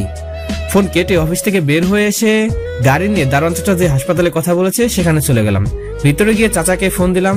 চাচা এসে আমাকে আঙ্কেলের কেবিনে নিয়ে গেল। আঙ্কেলের ভিতরে অপারেশন চলছে। আমি ডাক্তারের কাছে গিয়ে বললাম, ডাক্তার আঙ্কেলের কি অবস্থা? তারপর ডাক্তার যেটা বললো আমি শুনে নিচে বসে গেলাম। দেখুন, আমরা অনেক কষ্ট করেছি, কিন্তু ওনাকে বাঁচাতে পারলাম না। আমি কোনো কথা বলছি না, শুধু কান্না করে যাচ্ছি। চাচা আমাকে সান্ত্বনা দিতে লাগলো, আর আঙ্কেলের লাশ নিয়ে দাফন সম্পন্ন করে বাসায় চলে আসলাম। দেখতে দেখতে 1 বছর চলে গেল। এখন আমি বাংলাদেশের টপ বিজনেসম্যানদের মধ্যে একজন। আঙ্কেল মারা যাওয়ার আগে ওনার বাড়ি, গাড়ি, ব্যাংক সবকিছু আমার নামে করে দিয়ে গিয়েছিল। এখন আমি ঢাকা যাওয়ার পথে, আপনাদের একটা কথা বলা হয়নি, আঙ্কেলের বাসা ছিল ফরিদপুর। ওই দিন আঙ্কেল একটা কাজের জন্য লক্ষ্মীপুর আসে। কাজ শেষ করে বাসায় যেতে আমার সাথে দুর্ঘটনা ঘটে। তারপর কি হলো আপনারা তো জানেন, ঢাকা একটা প্রজেক্টের জন্য যাওয়া। আমি চাইছিলাম ম্যানেজার আঙ্কেল পাঠিয়ে দিবে, কিন্তু তারা বলেছেন আমাকে যাওয়া লাগবে। তো আর কি করার, প্রায় 5 ঘন্টা পর ঢাকায় এসে একটা হোটেল উঠলাম। আস্তে আস্তে বিকাল হয়ে গিয়েছে। তারপর বিকালে ফ্রেশ হয়ে খাবার অর্ডার দিলাম। কিছুক্ষণ পর ওয়েটার খাবার দিয়ে গেল। খাবার খেয়ে প্রজেক্টের কাগজপত্র ঠিক করে নিলাম। কাজ করতে করতে রাত 10টা বেজে গেল। তারপর রাতের খাবার খেয়ে এসে শুয়ে পড়লাম। এখনো রাইজার কথা মনে পড়ে, অনেক ভালোবাসি, তাই ভুলতে পারিনি এখনো। কিন্তু তার একটা কথা অনেক কষ্ট লেগেছে আমার। তার সামনে গেলে নাকি তার মরামুখ দেখবো। সকালে ঘুম থেকে উঠে ফ্রেশ হয়ে নাস্তা করে গাড়ি নিয়ে আব্দুল হামিদ কোম্পানি লিমিটেডের অফিসে চলে গেলাম। ভিতরে গিয়ে ওয়েটিং রুমে বসে রইলাম। অনেক বড় বড় বিজনেসম্যান আছে এই প্রজেক্টের জন্য। হঠাৎ একটা মেয়েকে দেখে আমি তার দিকে তাকিয়ে রইলাম। কি তার চেহারায় অবস্থা কেন? তারপর আমি একটা লোককে জিজ্ঞেস করলাম, আচ্ছা এই মেয়েটা এখানে কেন? আর বলেন স্যার, ওই মেয়েটা এখানে চাকরি করে। ওদের একটা অফিস ছিল, কিন্তু তাদের অফিসের ম্যানেজার তাদের সবকিছু লিখে হাতিয়ে নেয়। তারপর মেয়েটা এখানে চাকরি করে আজ 1 বছর। আমি আর কোনো কথা না বলে মিটিং রুমে চলে গেলাম। আমার প্রেজেন্টিং ভালো ছিল, তাই আমাকে প্রজেক্টটা দিয়ে দিল। তারপর মিটিং শেষ করে বাইরে আসতেই একটা মেয়ে শক্ত করে জড়িয়ে ধরলো। আমি তার দিকে তাকিয়ে দেখি আর কেউ নয়, এ হচ্ছে রাইজা। কি ব্যাপার, আপনি আমাকে জড়িয়ে ধরলেন কেন? রাসেল, তুমি আমাকে ক্ষমা করে দাও। আমি না বুঝে অনেক বড় ভুল করে ফেলেছি। আমি জানতাম না নদী তোমার সাথে এরকম করবে। জানলে তোমাকে আমি কখনো ভুল বুঝে অপমান করতাম না। প্লিজ তুমি আমাকে মাফ করে দাও। আপনি আমাকে বলছেন? আমি তো আপনাকে চিনতে পারলাম না। প্লিজ তুমি আমার সাথে না চেনার ভান করো না। আমি জানি তুমি আমার উপরে রাগ করে আছো। তোমার দেওয়া ভিডিও দেখে নিজেকে আমি ধরে রাখতে পারলাম না। আমি বাড়ি থেকে বেরিয়ে তোমাকে অনেক খুঁজেছি, কিন্তু তোমাকে পাইনি। তারপর প্রায় 1 বছরের মতন তোমাকে খুঁজে বেড়াচ্ছি, কিন্তু কোথাও পাইনি। আমার বিশ্বাস ছিল একদিন না একদিন তোমাকে আমি খুঁজে পাবো। আল্লাহর কাছে অনেক বলেছি তোমাকে আমার কাছে ফিরিয়ে দিতে। আল্লাহ আজ 4 বছর পর আমার ডাকে সাড়া দিছে। আমি তোমাকে আর হারাতে চাই না। আমাকে মাফ করে দাও রাসেল। আমি অনেক বড় ভুল করে ফেলেছি। তুমি আমাকে যে শাস্তি দিবে আমি মাথা পেতে নেব, তবু তুমি আমাকে ছেড়ে যেও না। আমি মনে করছি সবাই আমাকে অবিশ্বাস করলে তুমি আমাকে বিশ্বাস করবে, কিন্তু আমার ধারণা ভুল ছিল। তুমি সবার সামনে আমাকে থাপ্পড় দিলে। আবার কি বলছো? আমার থেকে রাস্তা ছিল অনেক ভালো ছিল। আমার মতো জানোয়ারকে ভালো না বেসে রাস্তার কুকুরকে পুষলে অনেক ভালো হতো। সে সবসময় তোমার পাশে থাকতো। তাহলে এখন কেন জানোয়ারের কাছে আসলে? আমি মনে করছি একটা মেয়ে তার ইজ্জত নিয়ে কখনো মিথ্যা বলতে পারে না, তাই কথা বিশ্বাস করে তোমাকে এতগুলো কথা বলছি। আমি জানতাম না এইসব নদীর সাজানো নাটক ছিল। পরে যখন ভিডিও দেখি, তারপর নদীর কাছে যাই, তখন আর কথা বলতে হবে না, ব্যাস তার কথা বাদে দিলাম। কিন্তু তুমি তো আমাকে ভালোবাসো, সে তুমি আমার সাথে কি করলে? আরে তোমার মনে কোনো ভালোবাসাই ছিল না? যদি সত্যি আমাকে ভালোবাসতে তাহলে আরেকটা মেয়ের কথায় তুমি আমাকে অবিশ্বাস করতেই না। আরে তুমি কি করে ভাবলে তোমাকে ভালোবেসে আমি অন্য কোনো একটা মেয়ের সাথে এরকম করব? তুমি তো আমার সাথে অনেক কিছু করতে চাইছো, কিন্তু আমি তো তোমাকে বললাম যা হবে বিয়ের পর। আর সেই তুমি কিভাবে বিশ্বাস করলে একটা মেয়ের কথা? ওকে, ভালো থেকো। আর তুমি বলছো তোমার সামনে গেলে তোমার মরামুখ দেখবো। আমি তোমার সামনে যাই নাই, তুমি ইচ্ছা করে এলে। হোটেলে এসে ম্যানেজারকে ফোন দিয়ে বললাম আমি 1 মাস অফিসে আসতে পারবো না, আমি আবার রাইজাদের অফিস তাদের ফিরিয়ে দিব। আমার ম্যানেজার আঙ্কেল অনেক ভালো, নিজের অফিস মনে করে কাজ করবে। Okay bye. ওকে, তাই হোক। আমি ফ্রেশ হয়ে দুপুরে খাবার খেয়ে এসে শুয়ে পড়লাম। এবার চলুন 4 বছর আগে সত্য এক ঘটনা বলি। একদিন আমি বাইরে থেকে বাসায় এসে রুমের দিকে যেতে হঠাৎ আম্মু রুম থেকে কিছু কথা আমার কানে আসে। তাই আমি শোনার জন্য রুমের কাছে গেলাম। তখন আমি যেটা শুনলাম আমি তো নিজের কানকে বিশ্বাস করতে পারিনি। তাহলে চলুন কি কথা হলো। আম্মু, রাসেলকে কিভাবে ওই মেয়েটার থেকে সরানো যায়? কিছু তো একটা বুদ্ধি বাহির কর, আমার মাথায় কিছু আসছে না। আম্মু, আমার মাথায় একটা বুদ্ধি এলো। কি বুদ্ধি? তাড়াতাড়ি বল। রাসেলকে সাহায্য করতে পারবে নদী। তুমি নদীকে আমার বিয়েতে দাওয়াত দিয়ে নিয়ে আসো, তারপর কি করা লাগে আমি করব। তুই ঠিক বলেছিস। আমার কত ইচ্ছে ছিল নদীকে আমার ঘরের বউ করে আনবো, কিন্তু রাসেল তোর আঙ্কেলের মেয়ের প্রেমে হাবিডুবু খাচ্ছে। আমি বেঁচে থাকতে কোনো দিনও হতে দিব না। ওকে, তাহলে এ কথাই রইল। আমি এখন যাই, রাসেল কিছুক্ষণের মধ্যে চলে আসবে। ঠিক আছে, যা তাহলে। আমি আর দাঁড়িয়ে না থেকে আমার রুমে চলে এলাম। আমি আম্মুকে এত ভালোবাসতাম, আর আম্মু আমাকে রাইজার কাছ থেকে সরানোর জন্য কি করতে লাগলো। ভাইয়াকে আমি বিশ্বাস করে মাফ করে দিছি, কিন্তু সে, আমি আসার টাইমে বলেছিলাম তাদের সাথে ফোনে কথা হবে, কিন্তু আমি জানি বাসা থেকে বেরিয়ে এসে কারোর সাথে যোগাযোগ করব না। তো যাই হোক, তারপর কি হলো আপনারা তো জানেনই। পিছনে কথা বলতে বলতে ঘুমিয়ে গেলাম। বিকেলে একটু ঘুম থেকে উঠে ফ্রেশ হয়ে একটু বাইরে গেলাম। একটা পার্কে গিয়ে বসলাম। হঠাৎ একটা মেয়ের দিকে চোখ পড়লো। দেখতে অনেক সুন্দর, বেলুন নিয়ে খেলা করছে। আমি তার কাছে গেলাম, তখনই বললাম, তোমার নাম কি মামুনি? আমার নাম মিম। এখন ঠিকভাবে কথা বলতে পারে না। তুমি কার সাথে এখানে এলে? আমার আপু আম্মুর সাথে। তোমার আব্বু আম্মু কোথায়? আমার জন্য চকলেট আনতে গেছে। মামুনি, এটা নাও তোমার চকলেট। আমি পিছন ফিরে দেখি আর কেউ নয়, এ হলো আমার ভাই আর ভাবি। তখন ভাইয়া আমাকে দেখে জোরে ধরলো, তার মানে মিম আমার ভাতিজি। তারপর ভাইয়া আমাকে বলতে লাগলো, রাসেল তুই আমাকে মাফ করে দে, আমি না বুঝে তোর সাথে অনেক বড় অন্যায় করে ফেলেছি। আপনি কি? আপনাকে তো চিনতে পারলাম না। হে, তুমি বলছিস তুই আমাকে চিনতে পারছিস না? আমি তোর বড় ভাই, এ তোর ভাবি। তোর জন্য আম্মু প্রতিদিন রাতে কান্না করে। আম্মু তার ভুল বুঝতে পেরেছে। প্লিজ ভাই, আমার বাড়িতে চলে আয়।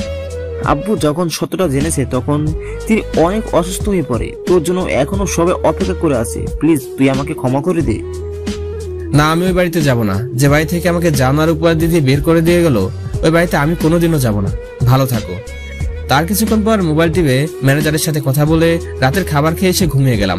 সকালে হঠাৎ দরজায় ঠকঠক আওয়াজে ঘুম ভেঙে গেল। শোয়া থেকে উঠে দরজা খুলে দেখি তাদের দেখলাম। আমি অনেক অবাক হয়ে গেলাম, তারা এখানে এলো কিভাবে? ঠিকই ধরেছেন, এরা আর কেউ নয়, এরা হচ্ছে আমার বাবা মা, ভাই আর ভাবি রাইজা। আম্মু হঠাৎ করে এমন কিছু করতে যাবে আমি কল্পনা করতে পারিনি। আম্মু আমাকে দেখে পা জড়িয়ে ধরতে গেল। আমি আম্মুকে আটকে দিলাম। তখন আম্মু বলল, আমাকে বাধা দিস না রাসেল, তোর সাথে আমি অনেক বড় অন্যায় করে ফেলেছি। তুই আমাকে ক্ষমা করে দে বাবা। আমি বুঝতে পারি নাই এমনটা হয়ে যাবে। আমি মনে করেছি রাইসার চোখ তোকে খারাপ বানিয়ে নদীর সাথে বিয়ে দেব, তাই নদীকে এমনটা করতে বললাম। আমি তোদের ভালোবাসার কাছে হেরে গেছি। প্লিজ রাসেল, তুই আমাকে মাফ করে দে। বাবা রাসেল, তোর বাবাকে মাফ করে দে। আমি না বুঝে তোকে অনেক খারাপ কথা বলেছি। আমি জানতাম না তোর মা আর ভাই তোর সাথে এরকম করেছে। প্লিজ রাসেল, আমি তোর পায়ে। বাবা তুমি কি করছো? তোমাদের পায়ে নিচে সন্তানের ভেস। তোমার উপর অনেক রাগ ছিল, কিন্তু এখন আর নেই। কেন বাবা এভাবে দেখলে তোমার মতো করতো? বাবা রাসেল, তোর এই অপরাধী আম্মুকে কি ক্ষমা করা যায় না? সবাই ক্ষমা পেয়েছে, তোর এই ভাইকে ক্ষমা পাবে না? হঠাৎ কে যেন পা জড়িয়ে ধরলো, তাকিয়ে দেখি রাইজা। রাসেল, আমাকে তুমি মাফ করে দাও। আমি জানি তোমার সাথে আমি বড় অপরাধ করে ফেলেছি, আমি বুঝতে পারিনি। প্লিজ তুমি আমাকে ক্ষমা করে দাও। তুমি ক্ষমা না করা পর্যন্ত তোমার পা ছাড়বো না। বাবা রাসেল, রাইসা মামনিকে তুই মাফ করে দে। মেয়েটা তোর জন্য প্রতিটা রাত কাঁদে, খাওয়া দাওয়া ঠিক মতো করে না। বাবা মারা যাওয়ার পর মেয়েটা এখন একা হয়ে গেছে। তার একা বাসায় থাকতে ভালো লাগে না, তাই একটা অফিসের চাকরি নেই। তুই তাকে মাফ করে দিয়ে আপন করে নে। তুই ছাড়া মেয়েটার আর কেউ নেই। কি? আঙ্কেল মারা গিয়েছে? কবে মারা গিয়েছে? কি হয়েছে ওনার? তুই বাড়ি থেকে বের হয়ে যাওয়ার পর রাইসা তোর চিন্তায় অস্থির হয়ে থাকে। অফিসে ঠিকভাবে মনোযোগ দিতে পারে না। এ ফাঁকে তাদের ম্যানেজার রাইসার কাছ থেকে তাদের সবকিছু সই করে নিয়ে যায়। তারপর তোর আঙ্কেল এসব শুনে স্টক করে হাসপাতালে নিতে রাস্তায় মারা যায়। তারপর থেকে মেয়েটা একা হয়ে যায়। আমি রাইসাকে নিচ থেকে উঠে চোখের পানি মুছে দিয়ে বললাম, এই পাগলি, কে বলেছে তোমার কেউ না? আজ থেকে আমি তোমার পাশে আছি, তোমাকে কখনো কষ্ট পেতে দিব না। সারা জীবন এই রাসেলের বুকে জড়িয়ে রাখবো। কি পারবে না তোমার ভালোবাসার মানুষটাকে আগলে রাখতে? আমাকে জড়িয়ে ধরে বলল, পারবো। আমি তোমাকে আর অবিশ্বাস করব না। তুমি যেভাবে বলবে আমি সেভাবেই চলবো। তোমাকে আর হারিয়ে যেতে দেব না। এখন কি তোমার ভাবি আর ভাইজিকে দেখবে না? আমি আর কোনো কথা না বলে মিমকে কোলে নিয়ে কপালে একটা চুমু দিতে লাগলাম। তারপর ভাবিকে বললাম, না গো ভাবি, আমি কি তোমাকে ভুলতে পারি? তুমি আমার অনেক আদরের একটা ভাবি, তোমাকে ভুলি কি করে? তা কেমন আছো? অনেক ভালো আছি, চলো সবাই বাসায় যাই। চলো। তারপর সবাই আমার বাসায় চলে আসলাম। প্রায় 5 ঘন্টা পর লক্ষ্মীপুর আসলাম। বাসায় এসে আমি আমার রুমে চলে গেলাম। রুমটা আগের মতোই আছে, দেখে মনে হয় কেউ এখানে থাকে। তখন আমি আম্মুকে ডাক দিলাম। আম্মু আমার রুমে এসে বলল, কি হয়েছে বাবা, ডাকলি কেন? আমার রুমে কে থাকে? তুই বাড়ি থেকে বের হয়ে যাওয়ার পর রাইসা এসে তোর থাকে, তোর ছবি বউকে জড়িয়ে নিয়ে সারা রাত পার করে। ও ঠিক আছে, রাইসাকে একটু আমার রুমে পাঠিয়ে দাও। ঠিক আছে, আমি পাঠিয়ে দিচ্ছি বলে আম্মু চলে গেল। আমি আমার রুমে দাঁড়িয়ে না থেকে ওয়াশরুমে চলে গেলাম। ফ্রেশ হয়ে বাইরে এসে দেখি রাইসা আমার রুমে বসে আছে। পিছন থেকে জড়িয়ে ধরে বলল, আর পাগলিকে ছাড়া থাকতে আমার অনেক কষ্ট হয়েছে, এখন সব কষ্ট ওসুল করে নেব। তা কিভাবে? দাঁড়াও দেখাচ্ছি। রাইসা আমার সাথে তাল মিলে চলতে লাগলো। মনে হয় 4 বছর খাওয়া দাওয়া করে নেই। প্রায় 10 মিনিট পর ছেড়ে দিলাম, দুজনে হাবাতে লাগলাম। তখন আমি বললাম, এভাবে কেউ কিস করে? 4 বছর তোমাকে কাছে পাই নাই, তাই এখন উসুল করে নিলাম। আচ্ছা, নদী এখন কোথায়? তুমি মেয়েটাকে ক্ষমা করে দাও, মেয়েটা নিজে ইচ্ছে করে এসব করে নাই। আল্লাহ তোমাদের দোয়া কবুল করেছে। নদী বেশি দিন বাঁচবে না, তার ব্লাড ক্যান্সার, সে আর কিছুদিনের অতিথি। প্লিজ তুমি তাকে মাফ করে দাও। ঠিক আছে, মাফ করে দিলাম। তারপর আরো কিছুক্ষণ কথা বলে রাইজা চলে গেল। আমি আর বসে না থেকে রাফিকে ফোন দিলাম। হ্যালো, কে বলছেন? ওই শালা তোর দুলা ভাই। ভাই, আমার তো বোন নেই, তাহলে আপনি কেমনে আমার দোলা ভাই হলেন? আরে হারামি রাসেল, কেমন আছিস? মামা, তুই এতদিন কোথায় ছিলি? তোর কোনো খবর নেই, তোকে অনেক খুঁজেছি কিন্তু কোথাও পাইনি। তাহলে শোন।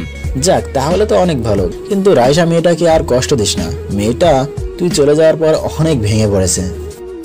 তারপর আমি কিছু কথা বলে দুপুরের খাবার খেয়ে এসে ঘুমিয়ে পড়লাম।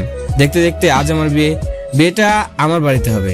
আমার অফিসে সব স্টাফকে দাওয়াত দেওয়া হলো। সুন্দরভাবে বিয়েটা হয়ে গেল। এবার চলুন বিয়ের আগে এই কদিন কি করছি। আমি রাজার অফিসে গেলাম। তারপর অফিসের ম্যানেজারের সাথে কথা বলে সাথে গোপন ক্যামেরা নিয়ে গেলাম। তারপর তাকে জিজ্ঞাসা করলাম কেন সে মালিকের সাথে প্রতারণা করেছে। সে আমাকে বলেছে সেই কৈফত কি তোকে দিতে হবে। তাকে বিশ্বাস করে সব দিয়েছে, কিন্তু তুই মালিকের সাথে প্রতারণা কেন করলি? করেছি, বেশ করেছি। তা তুই এখন কি করবি? আমি কিছু করব না, যা করবে তোর পুলিশ বাবারা। কি প্রমাণ আছে তোর কাছে? দেখবি তাহলে দেখ। দেখলে এবার থানায় গিয়ে পুলিশের লাঠিচার্জ খাবি। তারপর ম্যানেজারকে পুলিশের কাছে ধরে দিলাম। আদালত তাকে যাবজ্জীবন কারাদণ্ড দিয়েছে। তো যাই হোক, আমি এখন বাসের ঘরের সামনে দাঁড়িয়ে আছি। সবাই আমাকে জোর করে ঢুকিয়ে দিল। বাসের ঘরে ঢুকে দেখি রাইজা খাটের উপর ঘোমটা দিয়ে বসে আছে। রাইজা আমাকে দেখে খাট থেকে নেমে সালাম করতে যাবে, তখনই আমি তাকে বুকে জড়িয়ে নিলাম। তারপর দুজনে ওযু করে এসে 2 রাকাত নফল নামাজ আদায় করে খাটে গিয়ে বসলাম। তোমাকে আজ অনেক সুন্দর লাগছে, আজকে তোমাকে অনেক ভালোবাসা দিব। আমি তোমার ভালোবাসা নিতে পারবো না, তুমি আমাকে অনেক কষ্ট দিয়েছো।